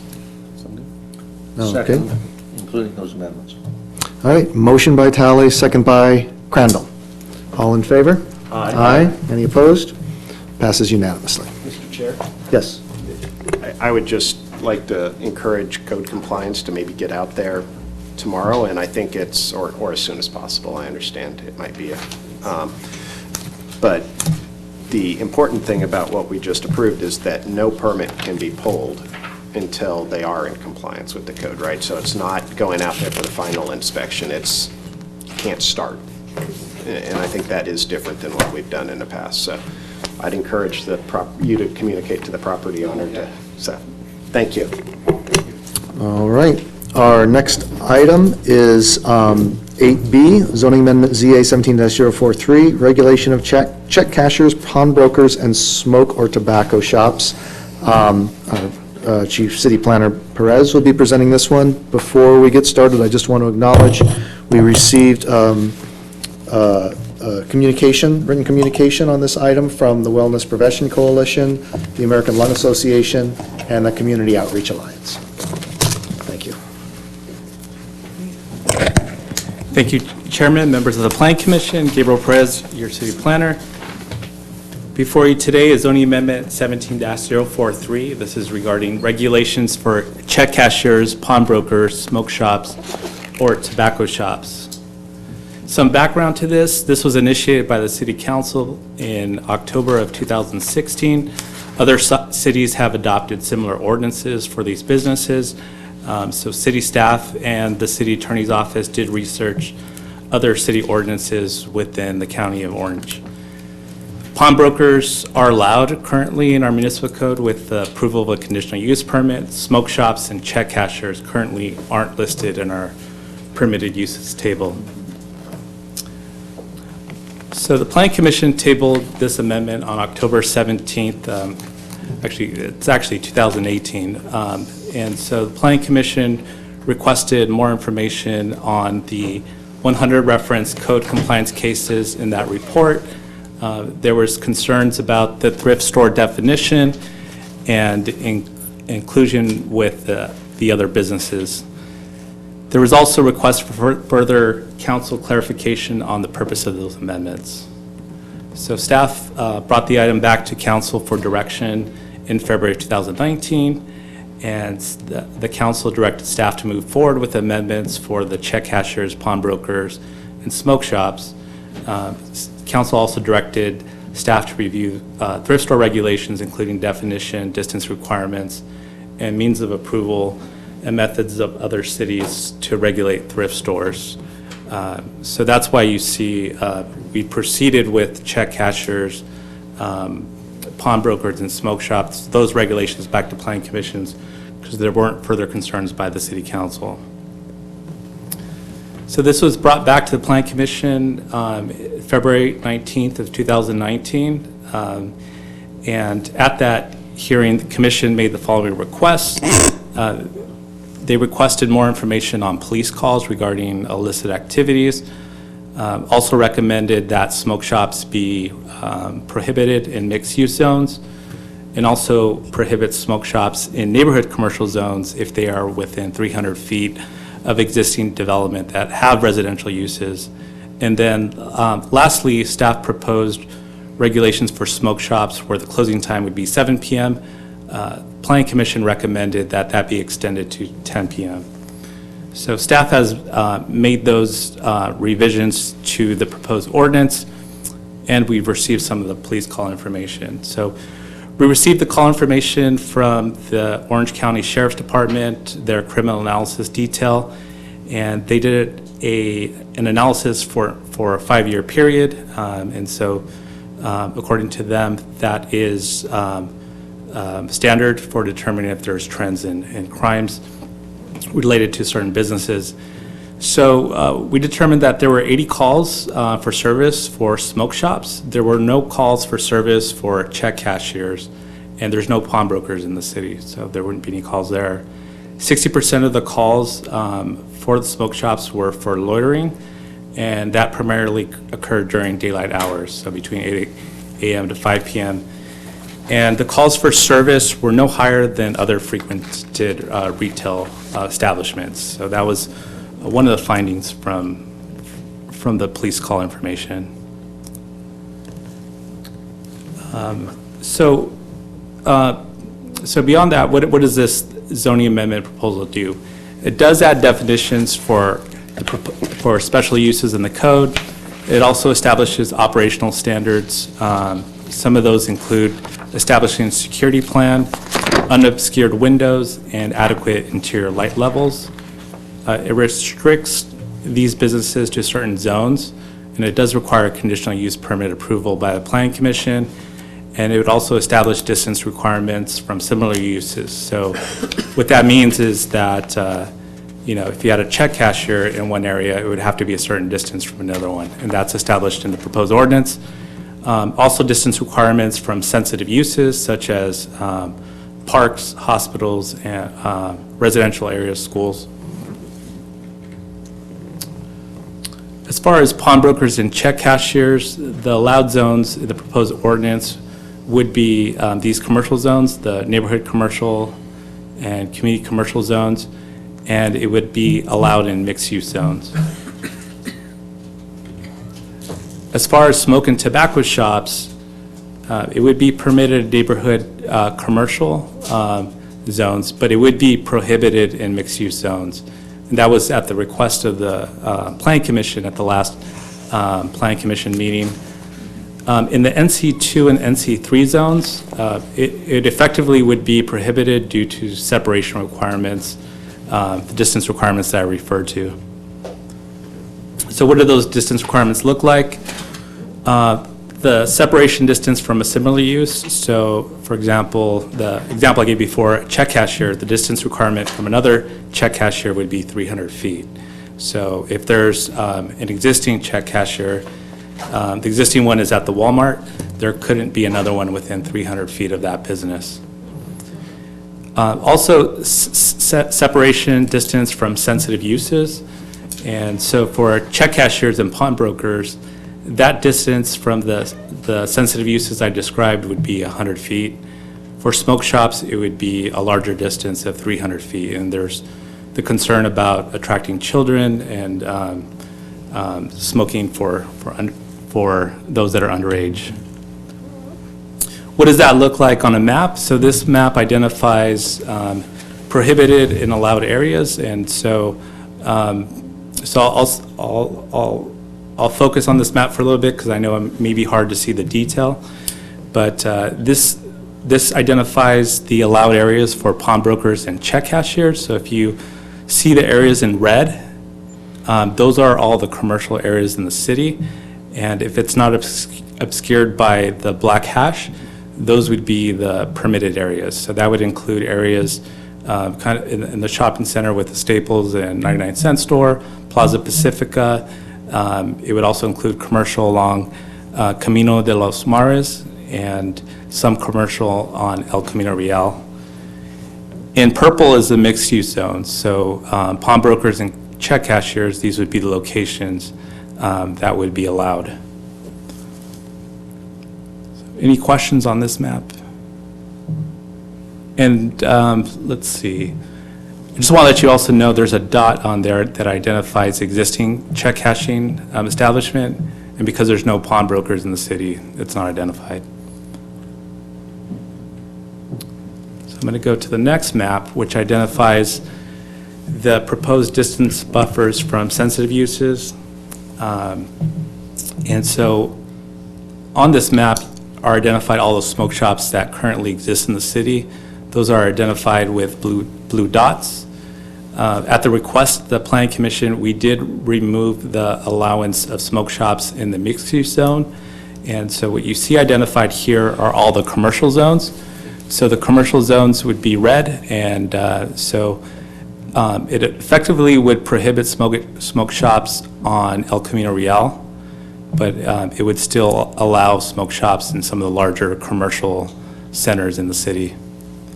Gabriel, I have a question about the zoning users. I'm looking at the commercial zoning users and the mixed zoning users.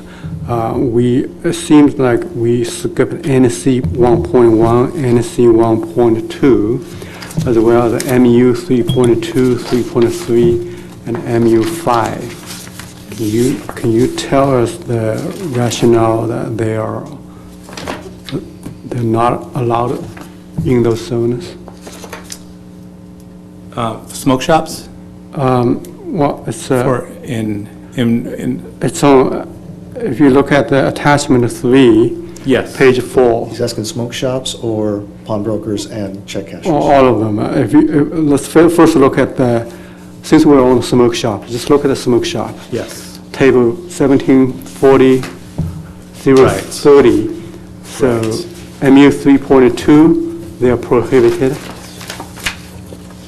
But on MU 3.1, 2, 3.0, and 3.1, they are conditional use permit.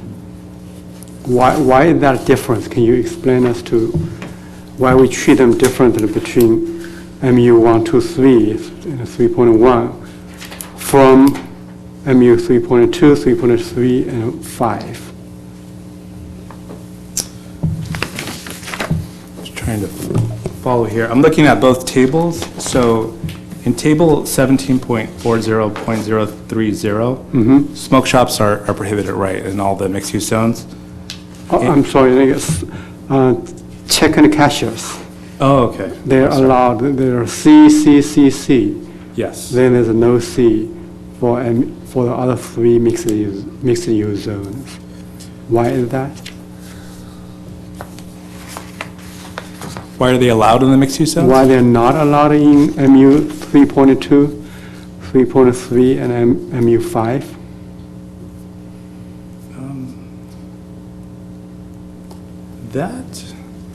That I'm not aware of. I don't have a justification for that.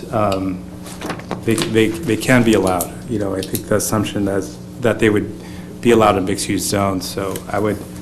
We didn't differentiate different mixed-use zones. We didn't. So if we want to differentiate, we want to see a justification. Correct. Then also, if we go back to page 4,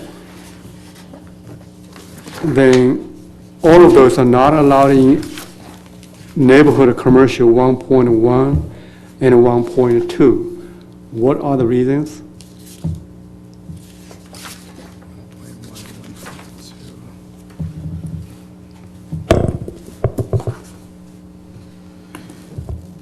You know what? That I don't know for sure why it would be prohibited in the 1.1, 1.2 zone. When I resumed this is kind of where we started with. Okay. So if you don't mind, I'm just going to do some investigation while you have the discussion. Sure, we just wanted them to look consistent. Correct, yeah. Thank you. Michael, did you have a question? Yes, I do. Yes, for Gabriel. When we're talking about separation from sensitive uses, are we talking about to the property line, to the zone, from structure to structure? How are we measuring that? From sensitive uses, that would be from property line. Property line. Yes. So it'd be the property line on the parcel where the, say, for example, the smoke shop is located, the distance from that property line to the property, outer edge of the property, sensitive use. Okay, correct. Thank you. Is that defined? I didn't see that. It's not defined in here, so it would be the property, but if it was like a multi-tenant building, then it would actually be from the suite. So that's how we would implement that. if the Plan Commission desires, that could be further defined in this ordinance. Yeah, that way it's open for interpretation, it gets complicated. So if we did have a definition, I think it might be more effective. Correct. And that's common, by the way. I've seen that quite a bit. Thank you. Chris? Gabriel, I just have a quick question. That map that you have up, each one of those blue dots is in a prohibited zone, is that correct? That's correct. So there isn't one smoke shop in the city that's in a approved zone, commercial zone? Not on this map, no. And are these smoke shops grandfathered in? It would be grandfathered, right? So the intent of this is this would apply to new businesses. And so all the existing businesses that are smoke shops, they would need to comply with our non-conforming standards. So that means if they decided to expand the business, then they would need to request a conditional use permit. But as long as they operate within the existing confines of their existing business, then there would be no need to get a conditional use permit, comply with the distance requirements or the operational standards. Would being in one of these prohibited zones impact their ability to get a approval of any other type than a conditional use permit, like a sign permit? Well, they wouldn't need a conditional use permit for signs, but they would still be able to get a sign permit still. So. Okay, thank you. Jason? So, a couple of things. The first one following on Commissioner Kozinski is, what if they wanted to sell their business? What would be the mechanism? Would they be allowed to do that? Would the new applicant or a new owner, what would they have to do to continue the business? Assuming it was not just a, stock sale or something along those lines. Yeah, this. Because I remember this coming up. Right. The original time we heard about this. Right. This wouldn't impact a change of ownership. As long as it's the same business at the location, then it wouldn't be impacted. So they'd still be grandfathered in? They'd still be grandfathered in. Okay. And following up on the lot line issue or the measurement issue, it seems to me that that should be something that's codified in the code somewhere, because we have that issue when we deal with other things like the emergency shelters and some of the other issues that we have. We should have a formalized way that's codified about how we measure for this. So I'd urge this to go, this needs to go up to council. That probably needs to be a fairly important item that's added to the code, I would imagine. Right. Yeah. If we want to do a property line or from building, so for example, short-term lodging units, there's distance requirements for short-term lodging units from one unit to another, and that's determined by building walls. So we could look at something like that, but if there's another recommendation by Planning Commission, that can be considered. I think we just need something from council to do it. Yeah, well, we can certainly make a recommendation to them, but we'll pick it up in discussion. So, Michael, Yeah, question? Yes, we just wanted to, so Gabriel, just to keep in mind what the intent is. So, property line would make more sense only because, the sensitive, you have the sensitive use, but let's talk about the people, that are standing in their front yard versus in their house. I mean, so the property line really makes a difference in that case, right? So the distance was to the structure, it's not effective, so. If that's the case, I'd recommend Planning Commission make that recommendation because that was the intent of how we would apply that as staff. But if we can codify that, then it's probably better. Okay. I can continue with the presentation. Yeah, please. We jumped into questions. Okay. This is a closer look at that map for smoke shops, and this identifies all the existing smoke shops. Looking at the area east of the 5 freeway, close to Del Mar. So I don't know if there's questions there, but that's the end of my presentation. Some of the findings for the zoning amendment that need to be made is the amendment needs to be consistent with the general plan, and that the amendments will not adversely affect public health, safety, and welfare. So one of the things I did this time around for the resolution, we did bump beef up some of the findings, and I know some of the planning commissioners mentioned that they wanted some stronger findings to be made. Some of the stronger findings that we made were regarding some of the smoke shop findings, and so there was concerns about location of smoke shops close to sensitive uses, and when they are close to sensitive uses, we found research studies that identified when these uses are close to sensitive uses, then there's more of a likelihood for childhood smoking, right, or illegal sales. And so those findings are made in the resolution. We did provide a study that's included as an attachment that was prepared by Change Lab Solutions that provides distance requirements as a way to be able to curb youth smoking. And so that's included in your staff report as well. So our recommendations are to adopt the resolution, Plan Commission 19-014, recommending that council adopt the ordinance regulating check cashiers, pawnbrokers, and smoke or tobacco shops, and then recommend to the City Council that the amendments are exempt from the requirements of CEQA pursuant to CEQA Guidelines 15060, C2 and 3. So that's the end of my staff report. One of the things I did want to mention is that we did receive some correspondence from other organizations, and that should be in front of you. We received some correspondence from the Wellness and Prevention Coalition, the American Lung Association, and the Community Outreach Alliance. And I believe there are some members from some of those organizations that are going to speak tonight. Okay, thank you. Are there any other questions for staff? If not, I will open up the public hearing. We have some comment cards. We'll start with Theodore Lee. And after Theodore, Marcy Mednick. Hi, good evening. Theodore Lee from Laguna Niguel. I own Interlimit Smoke Shop. One thing that I noticed from there, I'm glad Gabriel cleared up some other stuff, but was the security plan. And I spoke to Gabriel about it. And there's no real direction. He's like, well, we'll just figure it out or something. That's something I don't know, that I don't understand what that means, and it's very vague to just say, well, you need to have a security plan. Just something came up to me, so everything else, I'll be more than happy to follow your rules. Thank you. Okay, thank you. Marcy Mednick.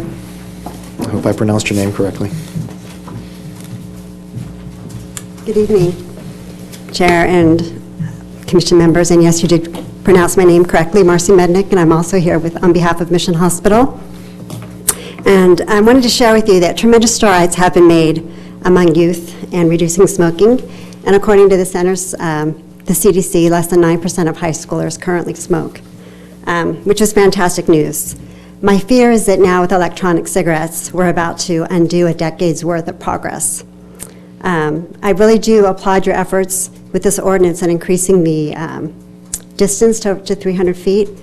And I'd encourage you to do that even more and to even look at doing a tobacco retail license.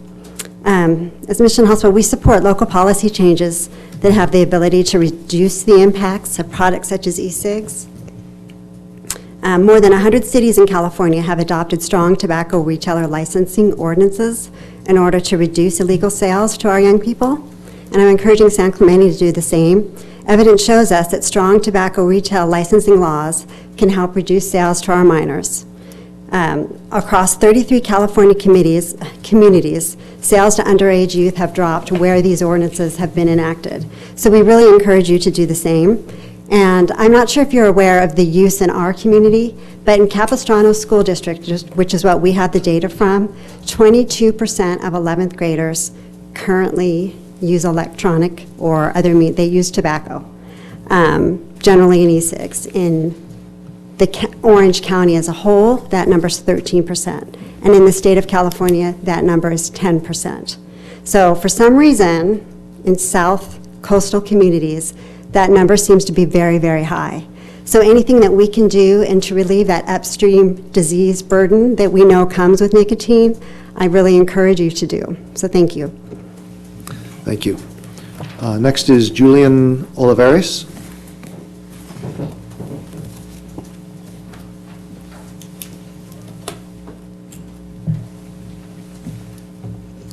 Hi, my name is Julian Olivares, and I'm here with COA, and I attend at San Clemente High School.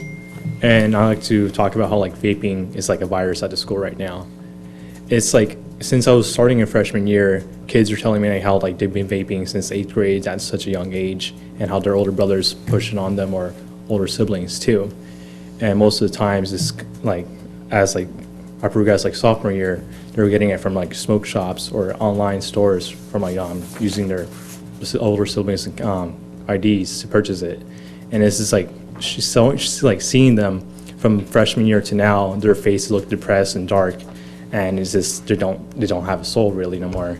And I lost like friends, I don't talk to them no more about it, and you can see how the nicotine addiction has truly affected them hardly, and they're no longer like functional as they used to be, as I used to like knowing them from middle school. And I'm just like want to address that this is a big factor, like how some like friends I talk to, like how do you get this vape or the e-cigs, like sometimes some of them say like, oh, freshman year, like to walk into the e-cig store, or not e-cig store, the smoke shop stores that have across San Clemente, and just purchase them without checking their ID. And I just want to address that fact with you guys. Okay, thank you. Yes, you want, excuse me, he had one of the commissioners has a question for you. I just want to applaud you on that. I've got an 8th grader going into 8th grade, and that's been a big concern of my wife and myself, so I'm going to make him watch the YouTube playback of this meeting in your comments here. So thank you. I really appreciate it. So if you want to know more about like the harms, you can join COA. They teach like young kids too. Good plug there. Next is Lauren Gallegos.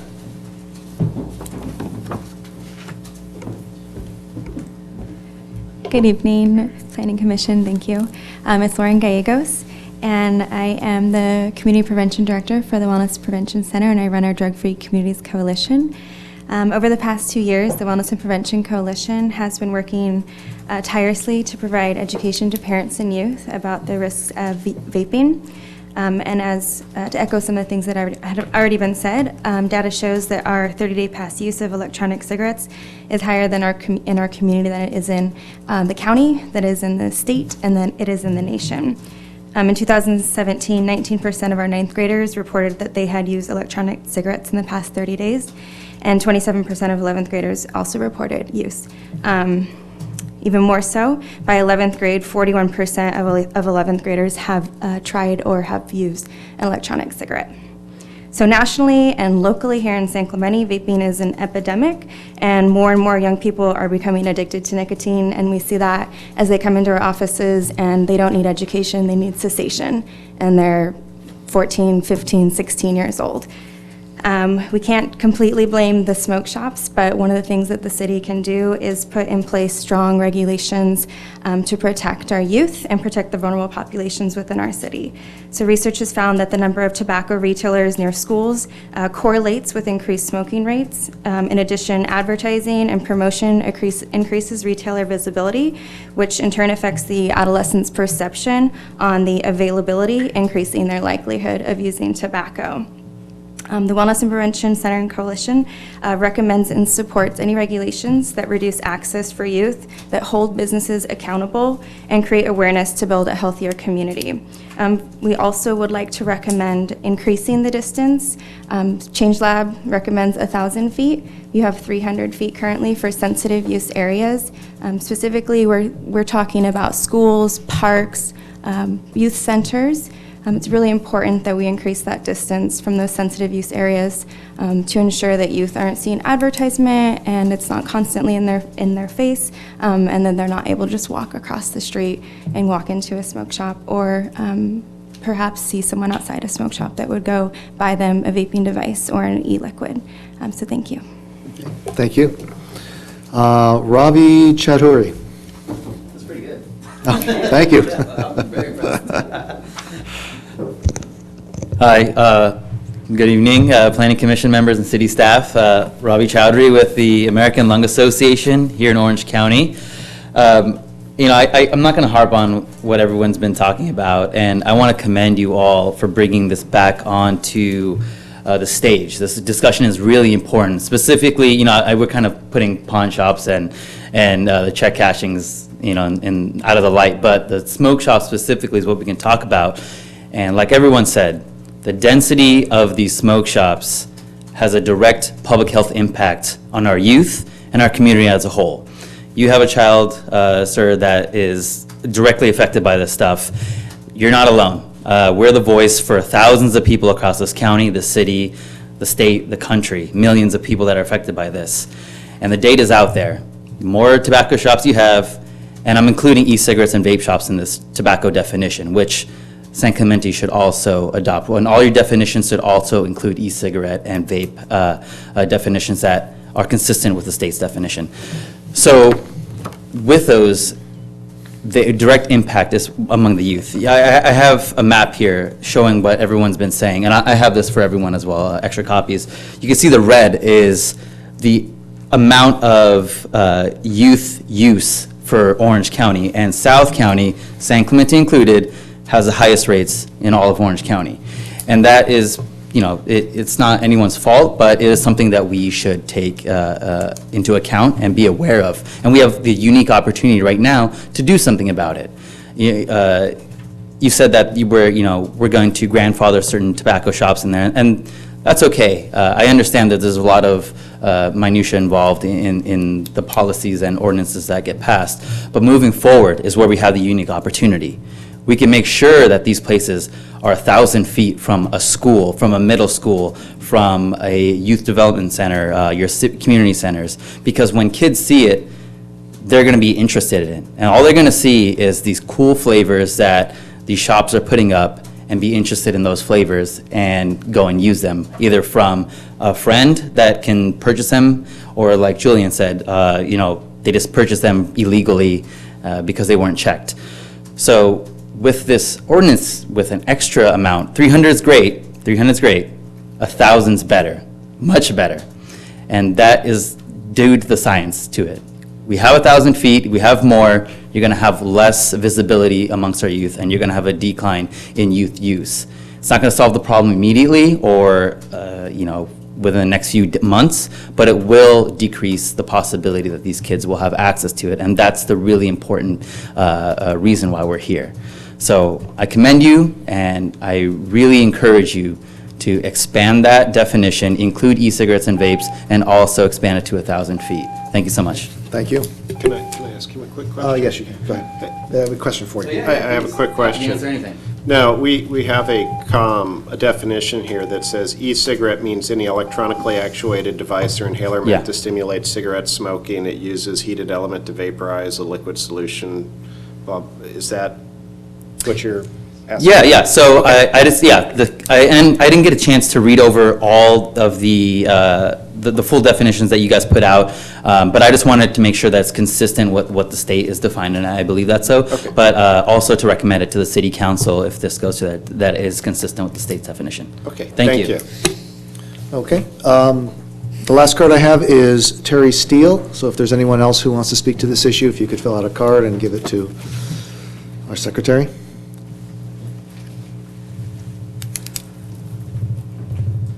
Hello, thank you, Commission and staff, and I'm impressed with your skills, Eileen. I am the Executive Director of Community Outreach Alliance. We're a program that started in 2014 here in San Clemente because there were a number of overdose deaths, also suicide. And we provide programs for youth in the community, a program specifically called Thrive Alive. That's where I met Julian, and I'd like to commend you as well. I literally texted him this morning and asked him if he would come tonight and speak on his experience, because the experiences that I've learned from are during the Thrive Alive course, when 15 kids come together for 7 weeks and they start talking about the issues that they face in schools, homes, and one that constantly comes up with how did the addiction or the different depression come about. And it usually starts off with smoking. Vaping is now the big term that I'm hearing, and they're experiencing that as young as 6th, 7th, 8th, junior high, a big target. And oftentimes they say they're getting these devices from older siblings who just walk into the vape shops and get the smoke shops and get the devices. So it's concerning to me. They feel defenseless at times, and I think as a commission, anything that you could do to try to put some boundaries and help the smoke shops do what they need to do to ensure that no minor can go in there and buy those devices. Of course, they can go online, do all that, but as a community, if we can step up and try to help the kids have a better option. A lot of them are fearful as well, the ones that are choosing not to smoke. They go to school and it's everywhere.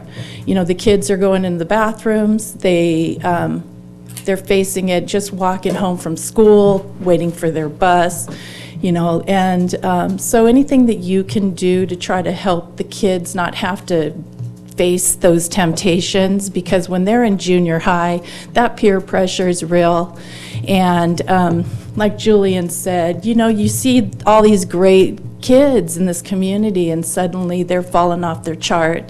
And our program's a prevention program, so we want to keep them safe. We want to keep them healthy. So anything we can do as a community to make sure that the smoke shops aren't selling to minors is really important to us. So thank you. Thank you. Anybody else who would like to speak to this issue? All right. Then I will close the public hearing, and I'll open this up for discussion of the Planning Commission. Bart. I want somebody here to give me some direction. Looking at staff report,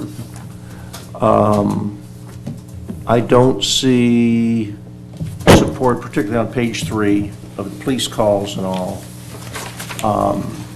Anything here that really justifies the land use issues we're trying to make here.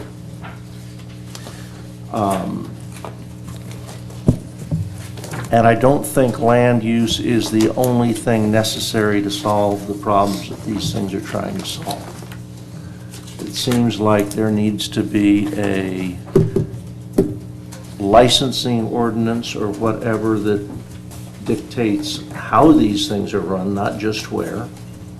And I think very careful consideration by City Council would be beneficial in dictating how they're run, what the violations are, and how they could lose a license to even operate, much less the location.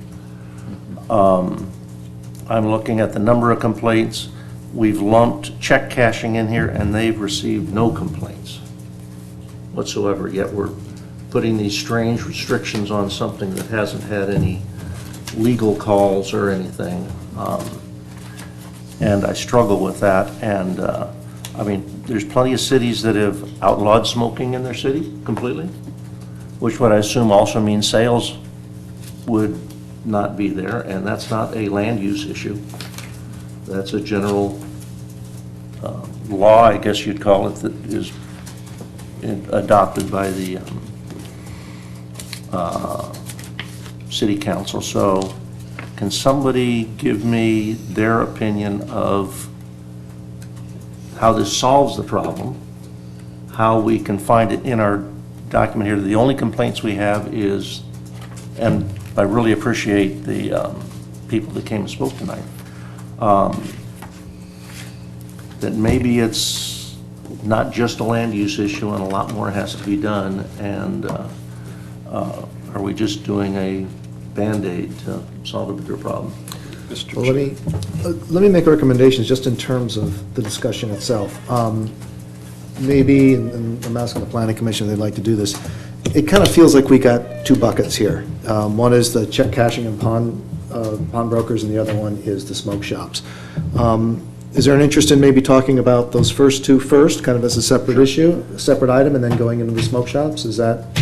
And I've got some, I think, background for what Commissioner Rand was here, but I totally agree. I mean, Okay. I need more information. I'll give you more I need anything I can information. Then let's put smoke shops kind of, we'll handle that second. And first, let's just focus on check cashing and pawnbrokers, okay? So please. I am not sure that we need to be regulating check cashers and pawnbrokers at this time. That's all I have to say about that. Okay. Michael? I agree. I Okay. agree. We're talking, so far, the entire discussion has been about impacts to human health, really. And, potential nuisance, that's, I don't know, I don't even know if we should even reach into that. It doesn't make a whole lot of sense. But I'm talking about, land use that could be a negative impact to people. And the things that we can do are, distance, districts, where it's allowed, where it's not. What it looks like inside, that's not really for us. And who they sell to, I mean, I don't have anything to say on that either, because we're not really talking about that. We're talking about land use, like Art mentioned. So what do we do with this? Do we? I think we bifurcate it. We could, I suppose. We actually, we have the opportunity, we could bifurcate it, we could treat them as three separate issues. We can, pick one from column A and one from column B if we want to. We can do, two of the, things that staff recommends, or one, or all of them. So we've got a lot of options. So Commissioners, something I can add, in some of the research that we did on the Orange County cities, most of what the cities did is adopt conditional use permit requirements for all of them. So they might not have had distance requirements from sensitive uses, especially for check cashiers and pawnbrokers. So us adopting some of the regulations that are proposed, they do go above and beyond those that other cities have adopted in Orange County. Okay. I would like to add, though, continuing on, that from the last presentation, there was some research presented by staff in other cities in those distances where we were on the kind of conservative end of things. I mean, there were many cities that were 1,000 feet, 500 was pretty common. So just to put that out there, But we're just talking about check cashers and Yeah, pawn let's shops focus right on now. check cashers Oh, and, okay. and Well, then we'll go back to pawnbrokers, yeah. smoke shops. Okay, well, I'll repeat that later. Okay. And did you have more on this? No, I was just going to say that, I mean, this is a recommendation to council. If this body was so inclined, we could completely strike check cashers and pawnbrokers from the recommendation it goes forward. That's an option, yeah. Okay, Zen? Well, I have no comment on pawn shop and a check casher. Okay. I will say on those issues, I kind of agree with you. It's like where is the problem that we're trying to solve? I would say that it's not necessarily a bad thing to be proactive if we wanted to. I could see perhaps, putting some distance requirements between these types of businesses if we were worried that someday they might get too concentrated. But that's kind of the only thing that I'm seeing would be a kind of a reasonable move at this point. Is there other feelings? Yeah, Chris? I have a question, Gabriel. How did the check cashiers and pawnbrokers specifically, not anything else, why are we looking at this? It was a request from City Council. So the request came from City Council to consider regulations for check cashiers, pawnbrokers, the smoke shops, but addition to that is thrift shops. So the city council has asked us to put something together, or staff put something together, and have planning commission review it. Right. Yeah, for potential zoning ordinance change, correct, so. But just like we've seen before, city council asks us to look at something, and we have in the past, and I suspect that it'll happen in the future, and this is why we exist, we may say that doesn't need to happen, right? I mean, that's, just because council says, go look at something, that's what they're asking us to do. I have my staff all the time go look at something, and they come back and say, hey, that's not an issue that we need to deal with. And my personal thoughts on this would be, we don't need to be dealing with check cashiers and pawnbrokers right now, and you strike them from the recommendation going forward, and if a problem comes up, then you deal with it. But being prospective, I mean, we could be prospective on problems all day long, but we have no police calls, and I don't think there's a density issue with some of those, because the simple fact of the matter is that checks are becoming less and less prevalent. I mean, we used to pay employees with checks all the time. Now we use pay cards, right? So they hit an ATM. They don't need to go to a check cashing facility, and you can only support so many. Well, that's interesting. So even if they don't have a bank account, they get a card and they can still use an ATM to get their cash. Or they can go buy groceries with it or food or whatever. It's a fully functioning, it's kind of cool. You're kind of the bank, actually. That's Well, I mean, the businesses, yeah. Well, no, we send the money to, I think it goes to like US Bank or something, and they issue the cards. No, that's interesting, because one of my concerns is I think these, I mean, we're a fairly affluent community, but these, we also have areas that aren't affluent in our community, and these businesses tend to be used or even needed by people who aren't as affluent. But we do have one check casher in town, and if it was a big business. if times are a-changing, then, yeah. So, Chris, did you have more? Yeah, I don't disagree with Jason, but I just want to get clarity on what was the directive from City Council to the Planning Commission. Was it to look at this, or was it to actually come up with language to propose? It was both. It was both, to look at the issues related to these businesses, and some of the direction was also that we don't have anything on the books for any of these businesses. And so right now what we've been doing, they're not listed as a permitted use.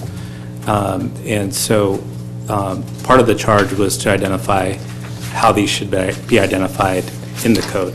Right now, they're not listed right now. So does it make sense to list them? That's another question that should be answered by the Planning Commission. Because right now what we're doing is permitting them by right and considering them similar to a regular retail establishment in the city. I could maybe see, kind of what I'm gathering from what I'm hearing is that there's not a lot of, maybe not a lot of interest in things like distance requirements and things like that, particularly since we only have one of these businesses in town right now. But I'm wondering if, maybe a CUP or a minor CUP for future businesses of these types, just so if there's a concern, I mean, City Council wouldn't have sent this down to us if they didn't have some kind of concern. Then if, say, the people need to get a minor CUP, they would go to the zoning administrator with the option of moving to Planning Commission if the ZA wanted. That might be something that would at least allow us to keep an eye on things, and if we started to get a proliferation of these businesses, it might be time to pay more attention. But that would give us some kind of a handle on it if we did something like that. But does staff have a perspective on that? Let me ask you a quick question. Sure. There was a whereas in our, in the ordinance here that says, the municipal code does not address check cashers and smoke or tobacco shops, which frequently have some of the same deleterious effects as pawnbrokers. And, I mean, I guess I haven't heard, smoke shops, yeah, okay, we'll talk about that in a few minutes. But I haven't heard anybody talk about the deleterious effects of check. In fact, you were talking about the fact that they provide a necessary service to a segment of society. That's hardly deleterious. As an industry, I've seen articles and such as that as an industry there are issues, but in terms of the fact that there are people out there without bank accounts and need to cash a check once in a while, that is they're not a fact. So they're not getting people addicted to something. Right. I mean, that's right. I have a tough time making that. In fact, I won't make that statement that they suffer the same deleterious effects, because I haven't seen anything that indicates that they do. And drawing upon the outside knowledge that I have as well, which we're allowed to do, I can't make that kind of finding. Gabriel, did you have something? You look like you were about to jump in. Or did I? Sorry. Okay, fine. Well, I did want to know, does staff have an opinion or on possibly requiring an MCUP, for instance, for pawnbrokers and check cashers? staff have a problem with that? We don't have a problem. I know some of the direction that we received on the thrift stores was actually to consider an MCUP requirement instead of a CUP requirement, right? They didn't give that same direction for these businesses, but at least on the other use, that's something that they said for staff and the Planning Commission to consider. Okay.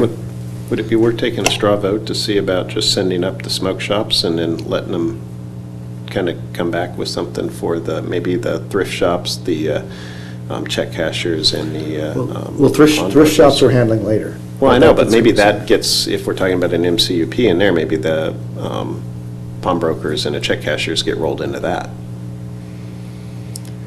Well, for pawnbroker, currently we allow them by right, and they don't exist.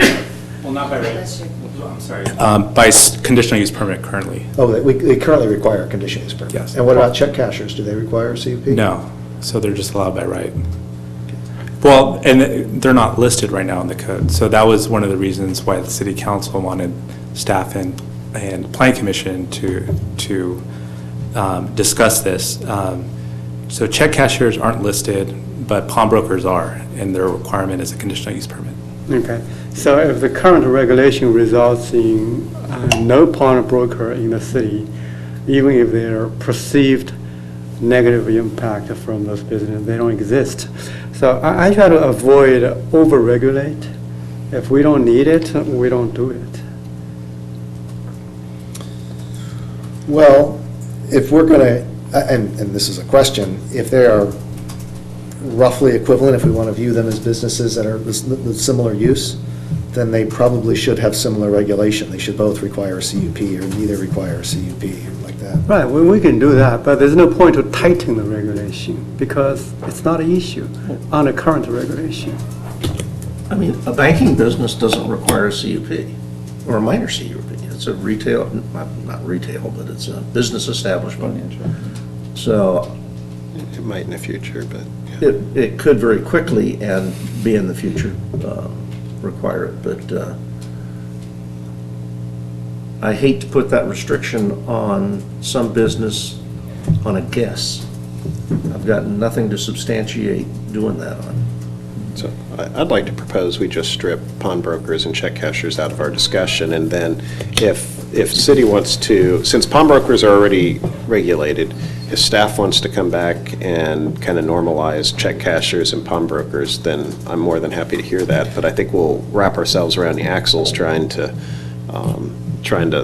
deal with that, and I don't want to thread the needle on that one tonight, Mel. I think we should give staff some guidance, and at least what I'm hearing, you guys can tell me, what I'm hearing is that there's not a lot of interest in adding new regulation beyond what we have now for pawnbrokers and check cashers, and we would just assume let sleeping dogs lie. Yeah, not unless it can be substantiated. At this point, I don't see any substantiation for it.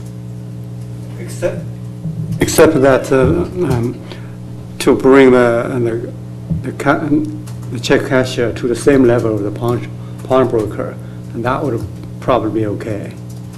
So require a CUP of the check casher? Well, as Jason said, to normalize them, to treat them in a similar way. But I don't know if we should treat them in a similar way. That's the thing. I don't have any reason to or not to treat them in a similar way. Then it can come back to us and have more justification. I guess the question is do we have anything that would indicate that we should do anything with either of these types of businesses one way or another? And if not, then leave it alone. I vote for leaving it alone. Straw vote. All right, let's take a straw vote. Who thinks that we should leave things as they are? With pawnbrokers and... With pawnbrokers check and cashers. check cashers. All right.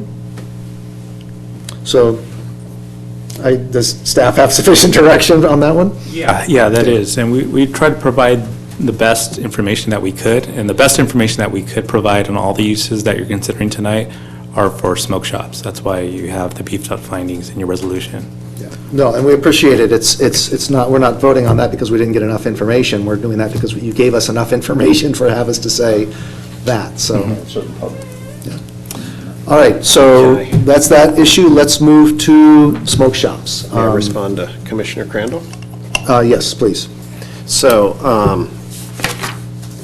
I think the way that I'd address the land use component of this, right? Because there's two issues. There's land use and there's zoning, right? So, I mean, they're both land use, but right, but the, if you take a look at the primary goal of the general land use element is to retain and enhance established commercial and industrial districts that improve the community's quality of life, enhance the appeal of many attractions, maintain our small town character, ensure long-term environmental and fiscal health. Yeah, I can make that finding in there a couple of ways. First of all, it does help to enhance the quality of life. I think, we've seen the decisions about that, and we've talked about that. I think the fiscal health is something that we have to, think about as well, because you could think about long-term care for people that are, addicted to, to something that's this bad. The other thing is that the land use policy, LU 203, talks about commercial projects abutting residential neighborhoods be designed and operated to protect residents from the impact of noise, light, odors, vibrant traffic, parking, and other operational impacts. So the odors one, man, vaping, that stuff stinks, right? And I hate walking through that. Oh, yeah. So, yeah, it may not be, building a building, but I think we have sufficient nexus to go forward with what we're talking about here. I don't know, does that make you feel better? I agree with you. I think more needs to be done even. Well, I agree more, but we can only do so in the much. licensing, they can say, we're not going to issue any more licenses. We got enough, regardless of what our zoning says. And I just want to make sure that that's stressed, that that's something that seriously needs to be looked at and taken up. I agree 100% with you, but I think we can do something. Yeah, But they need to do more. I mean, more can be done and should be done, personally. The other comment that I would have is I'm in favor of expanding the distance to 1,000 feet. I did have a question about that. If we were, I wanted to ask our Assistant City Attorney, if we expanded this to, say, 1,000 feet, and staff came back with a map that said, well, the map shows that you can't put one of these anywhere in our city with that wide of an area, are we getting into any trouble with that? Are we, Yeah, I think we'd want to look at the effects of that kind of extensive buffer. We don't want to, to regulate them out of existence through a buffer. That's a problem. There are court cases that deal with other types of uses. Now, those cases are in a constitutional law context because they deal with strip clubs. But when you impose regulations that essentially regulate them out of existence, there can be problems. If the commission wants to look at that, my recommendation would be to have staff look at that and make that part of the recommendation to council, assuming that it's not going to regulate all smoke shops out of existence. would you mind putting up the slide again that showed the smoke shops? It's one of them, and that's the first one. I'm just... You want to see the second one?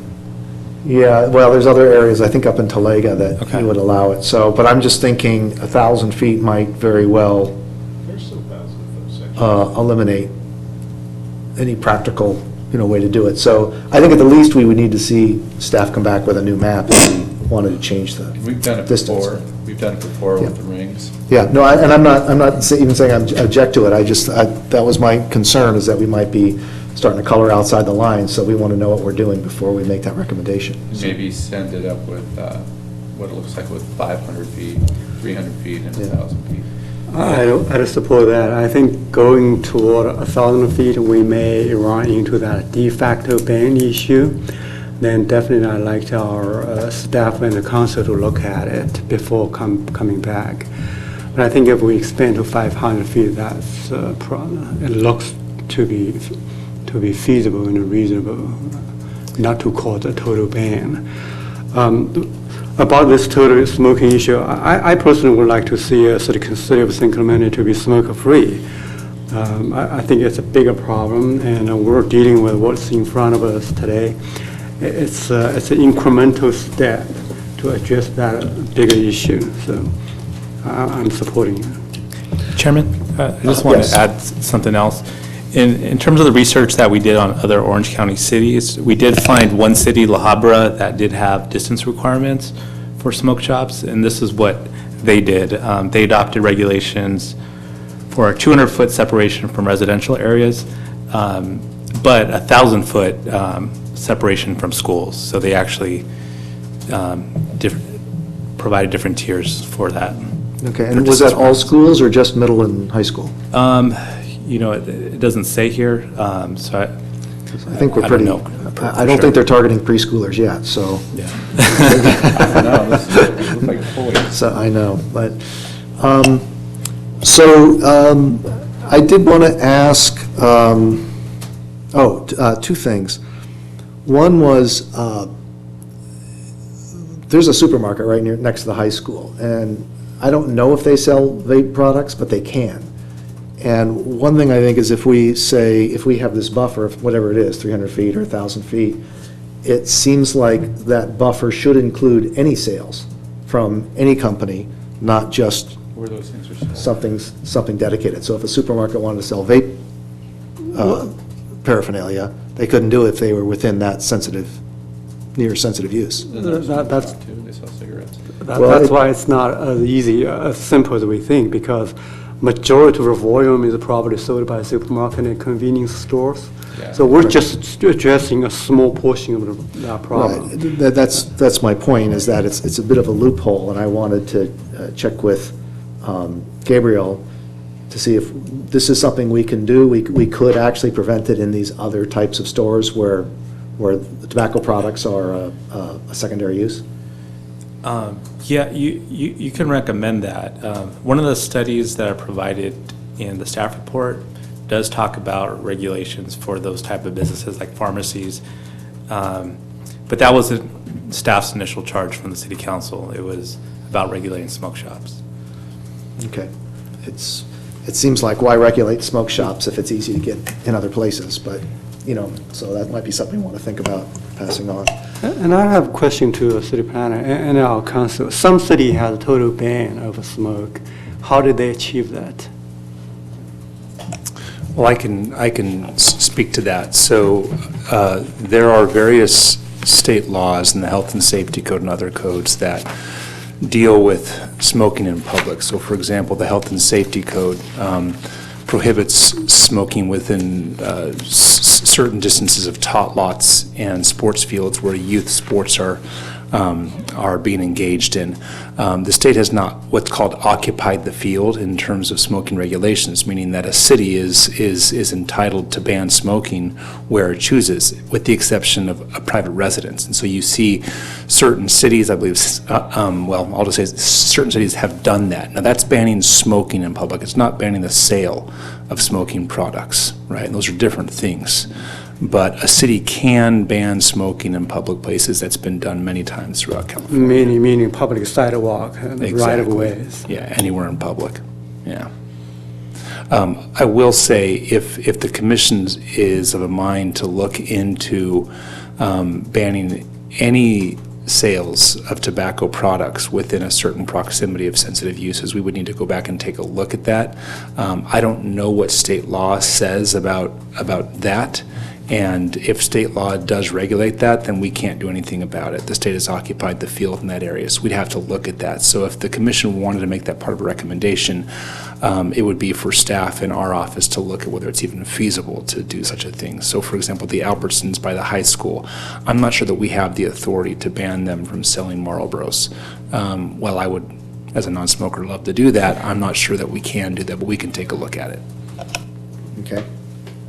And as far as banning smoking in public places entirely, I think that would be great, but I think that opens up a whole nother issue, and I think we can certainly recommend it to City Council if we think that it's an appropriate thing, but I wouldn't want to go and create an ordinance and send it to City Council without their... I just had a question. I didn't propose to do that. Michael, sorry. Well, this is an interesting discussion, it really is, because to me, this reminds me of, so Governor Newsom signs a bill that limits how long kids can play football, right? How long they can get out and tackle. it's a big deal because people are getting injured. There's all kinds of problems, and this is a fact. But we're going to wait till January to kick in that law. It's an urgent matter. We've got health issues here. We've got safety issues, but we're going to wait. Why are we not trying to look into this possibility? I mean, it may be a dead end, but I think we should absolutely now. We all are mindful of it. We should bundle that in. Look at all retail establishments that sell smoke products and look at those distances. I think it's brilliant. I think we should definitely do that. We should be compelled to do that. We should want to do the right thing and add that to the discussion. Okay. Gabriel? I was going to add, the gentleman before brought up some concerns about a security plan and what that would entail. And right now, how that's worded in the proposed ordinance is that it would require planning commission approval. So something else that could be considered is maybe that's done at a staff level.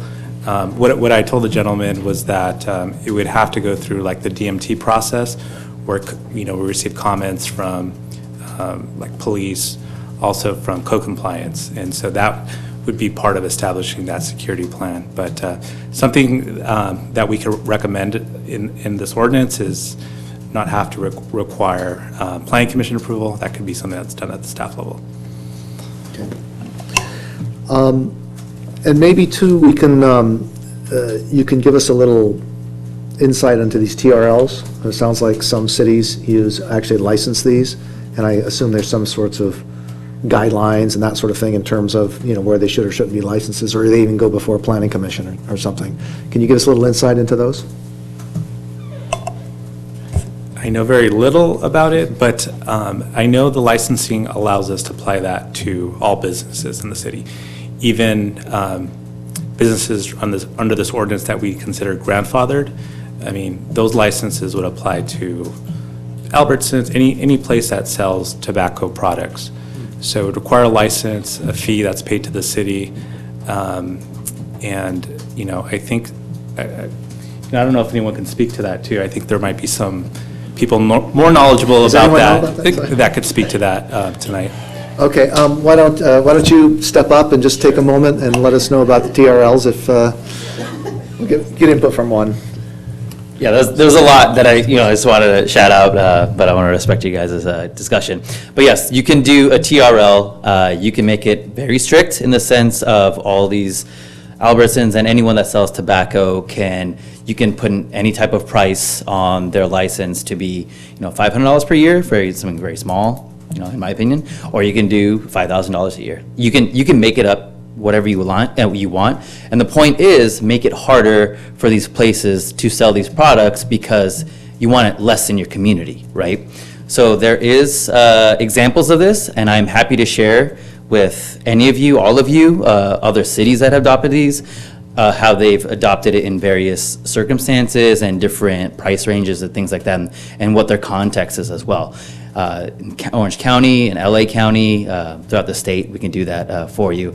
And just a side note, Beverly Hills did pass a policy that banned all sale of tobacco in the city, which they just did very recently. So they had some loopholes in there. Yeah, so that actually happened. I'm actually reading about it right now. So there you go. in June of this year, they're the first city apparently in the U.S. that banned all sale of tobacco products, with the exception of certain cigar lounges, apparently. Livermore and San Francisco have banned the sale of e-cigarettes in brick and mortar stores. So it's being done. I'm not aware. I'm on Google. This is crack legal research, but I'm not aware of any legal challenges to this, but certainly there is a incredibly strong lobbying arm of the tobacco industry that would challenge these, but we certainly do have one city in the U.S. and in California that has adopted such a ban. It is definitely on the leading edge of regulations. Okay. Bart? Well, we're having a wonderful discussion about things we don't implement. So if we want to finish tonight sometime, I'd say I'd love to see City Council really approach this. They're the ones who would address all those issues. But Mr. Talley's comments about the land uses, I mean, I see it as just a Band-Aid, but it's a step in the right direction. So if we can maybe focus on that and agree to maybe have staff determine what they feel is the safest distance that doesn't preclude and break any issues of banning it altogether, I would be in support of that, and have it brought back to us that... Is that what we should do, have it brought back to us? That's what I'm thinking. But I think in the meantime, I'm hoping everyone here goes to a city council meeting and raises your issues, and with at least my concurrence and blessing. But I think that would be the most effective way to really address the other issues, the licensing, et cetera, and the pricing and whatever. And a ban And a ban, yeah. on smoking. That would be nice. So do we need a motion? Do you want to table this? Well, let me, well, hold on. Let's, because we want to make sure, we actually don't need to make a motion because it sounds like we're going to give direction to staff to come back to us. Well, I guess we would make a motion to table. Move this one with amendment to strike out pawnbroker and check cashier. With the additional recommendation to the city council to direct the staff to look into further restriction and bring it back to us. What about the change, looking at the maximum distance we could get between, Yeah, let's understand what direction we want to give to staff, and then we'll make a motion appropriate to that.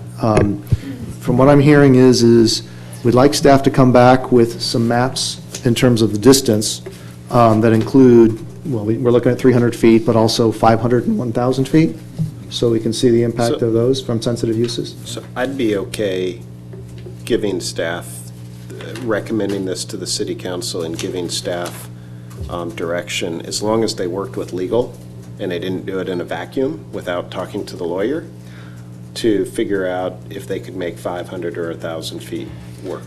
And that way we don't have to bring this back to us for the smoke. I mean, for the distance size, I'd be okay with 300. I'd prefer more. Well, there's other issues, like, do we want to consider a TRL instead of the distance requirement? Because that may be something that works better legally. There's also looking at the issue of places that are selling tobacco as a secondary use, convenience stores and that sort of thing, and legal, the city attorney needs to look into the viability of I think we could addressing- address those in subsequent. Let's not take another cycle to bring something back. The grand scheme, we can recommend the city council looking into all the possibilities to the extent that we ban smoking in public places, right? I think what I'm concerned about is that they want a recommendation from us on a zoning ordinance change, or to say no change. But we're not really giving that to them. We're kind of giving them a smorgasbord of stuff. We're not winnowing it down at all, or much. So rather than throw all the options at them, they're throwing it at us so that we can winnow down and give them some good options and think about this a little bit. I think it needs more thinking. Well, let's So achieve something tonight. We may be overthinking from a code perspective, they have to send it to us before it goes up to them, and then they can do it. So this may be nothing more than an exercise in following the code so they can do what they want. I'd rather get it up there so that they could do that. So what are you saying that we would send up to them as, in terms of a? I think we'd bifurcate, we'd remove check cashers and pawnbrokers, right, so that's removed. And I think we'd we'd recommend passage of this, the remaining portions of this ordinance, and give staff the latitude to look at what they think they could increase the buffer size to and still make that immune from a challenge, right? So if it's 300 feet, it's 300 feet. If it's 500 feet, it's 500 feet.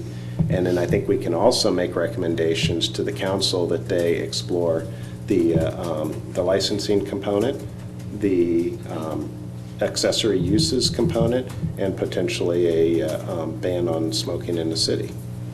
We can make those Yeah, and recommendations. if the staff will find find out that 500 or better, and they can make that recommendation, because the city council eventually needs to approve it. They make that recommendation to the council. Then we've done our statutory. Right. Well, we may have fulfilled our statutory duty, but it seems like saying we endorse the 300-foot, but you should look at 500 feet, you should look at 1,000.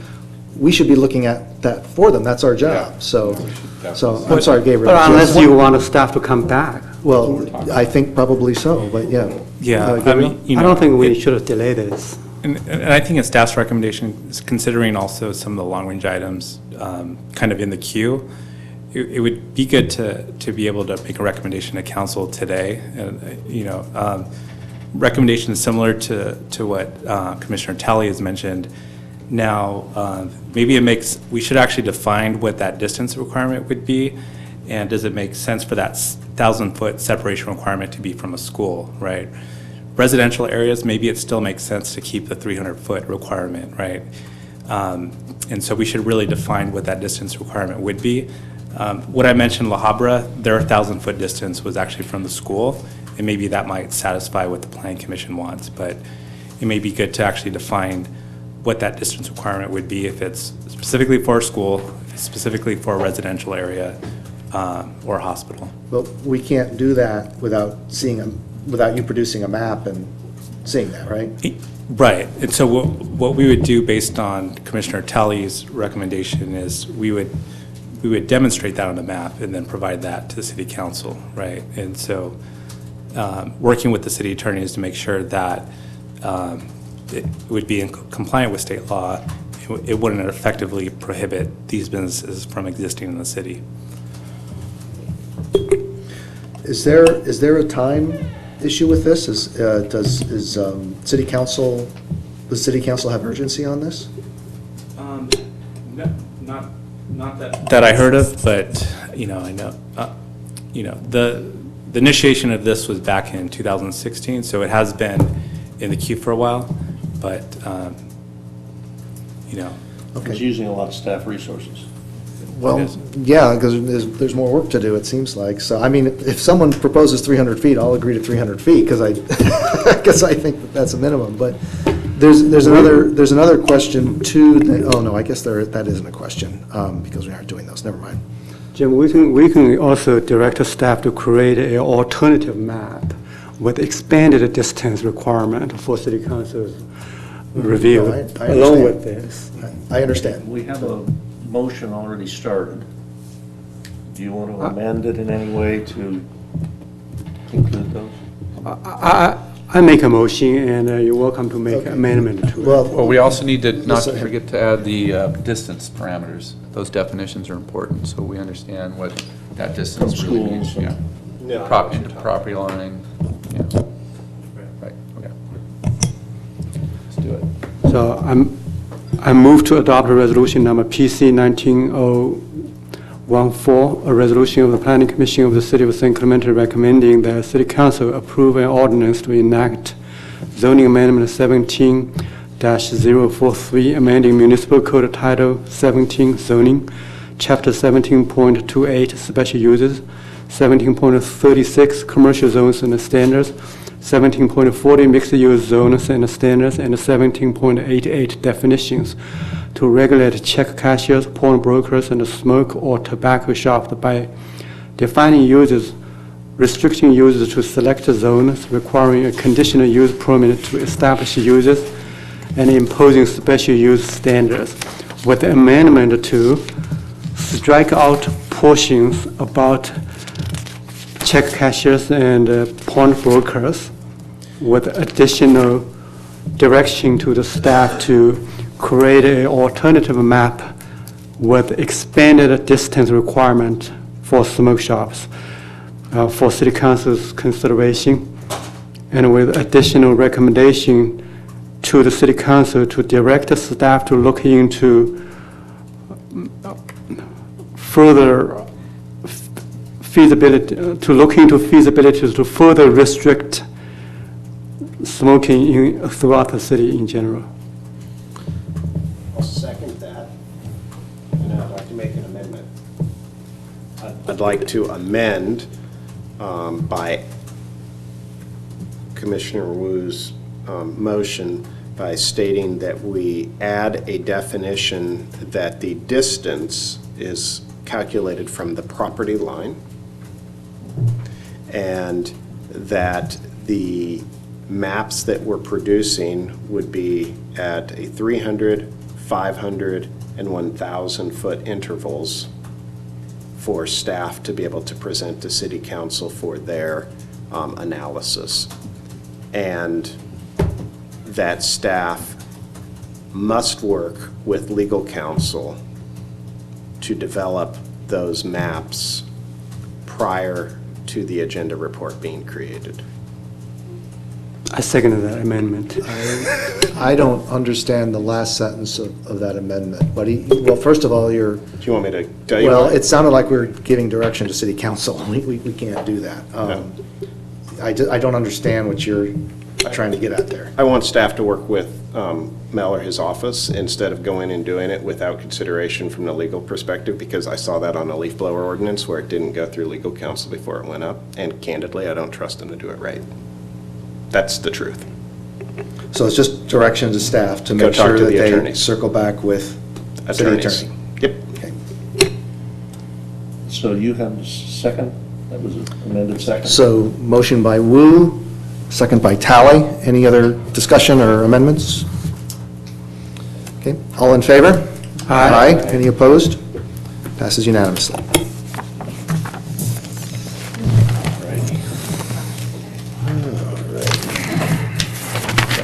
Thank you very much. Keep my eighth grader safe. I'll try. Send them over to Koa. Right. Okay. Okay, thank you so much. Our next item, 9, new business. We have no new business. Oops, did you have new business? Yeah. I wasn't here for the last meeting when we voted in a new chair.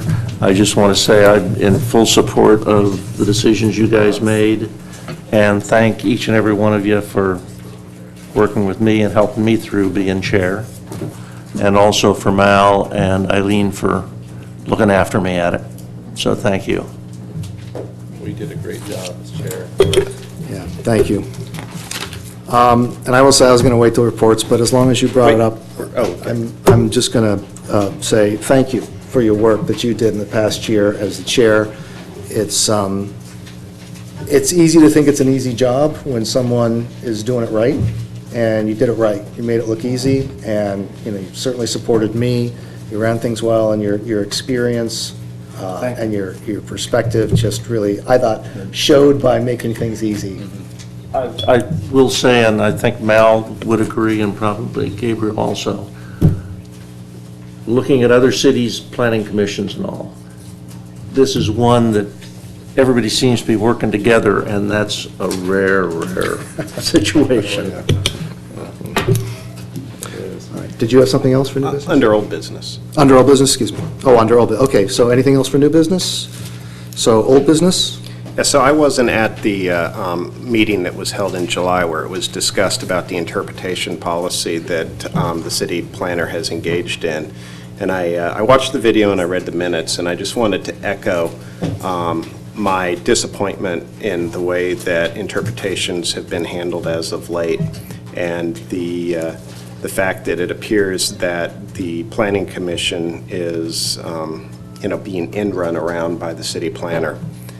I spoke to the city planner subsequent to the interpretation that he made, and we discussed the legal constructs of that, and I asked him repeatedly to rescind that and to send it to the Planning Commission for its review, stating that I wasn't taking issue with the substantive decision, but the procedural side.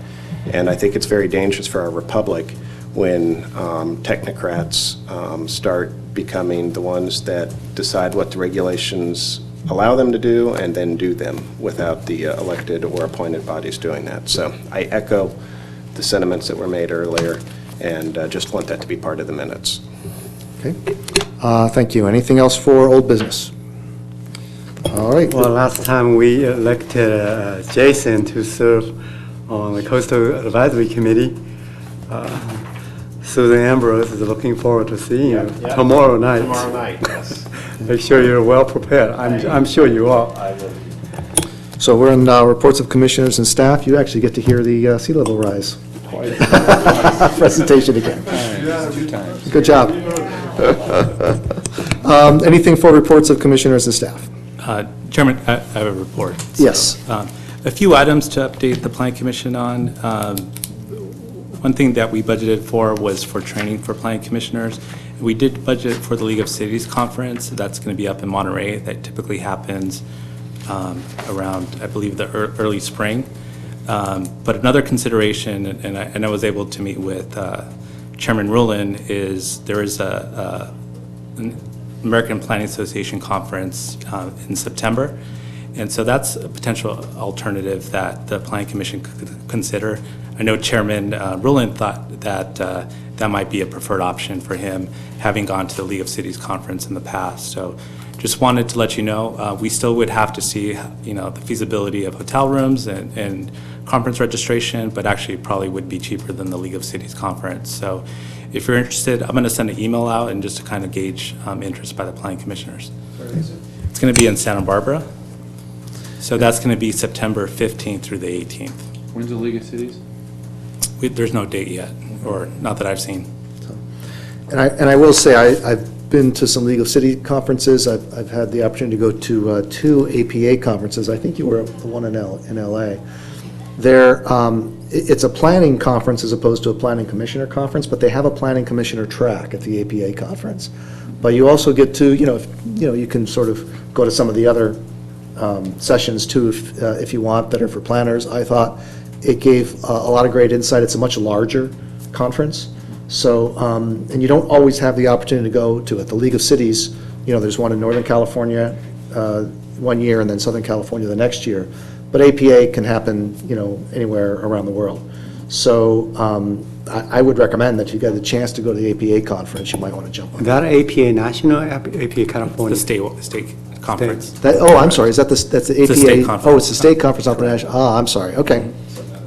So, almost as cool, so. All right. So I have a few other items. One is harassment training. So if you haven't taken harassment training, Prevention. there is some, prevention training. There is some, I guess, makeup sessions for this, and that's going to happen September 11th at 1 p.m. or September 24th at 9 p.m. And those sessions will be held here at the council chambers. So if you haven't taken it, please attend.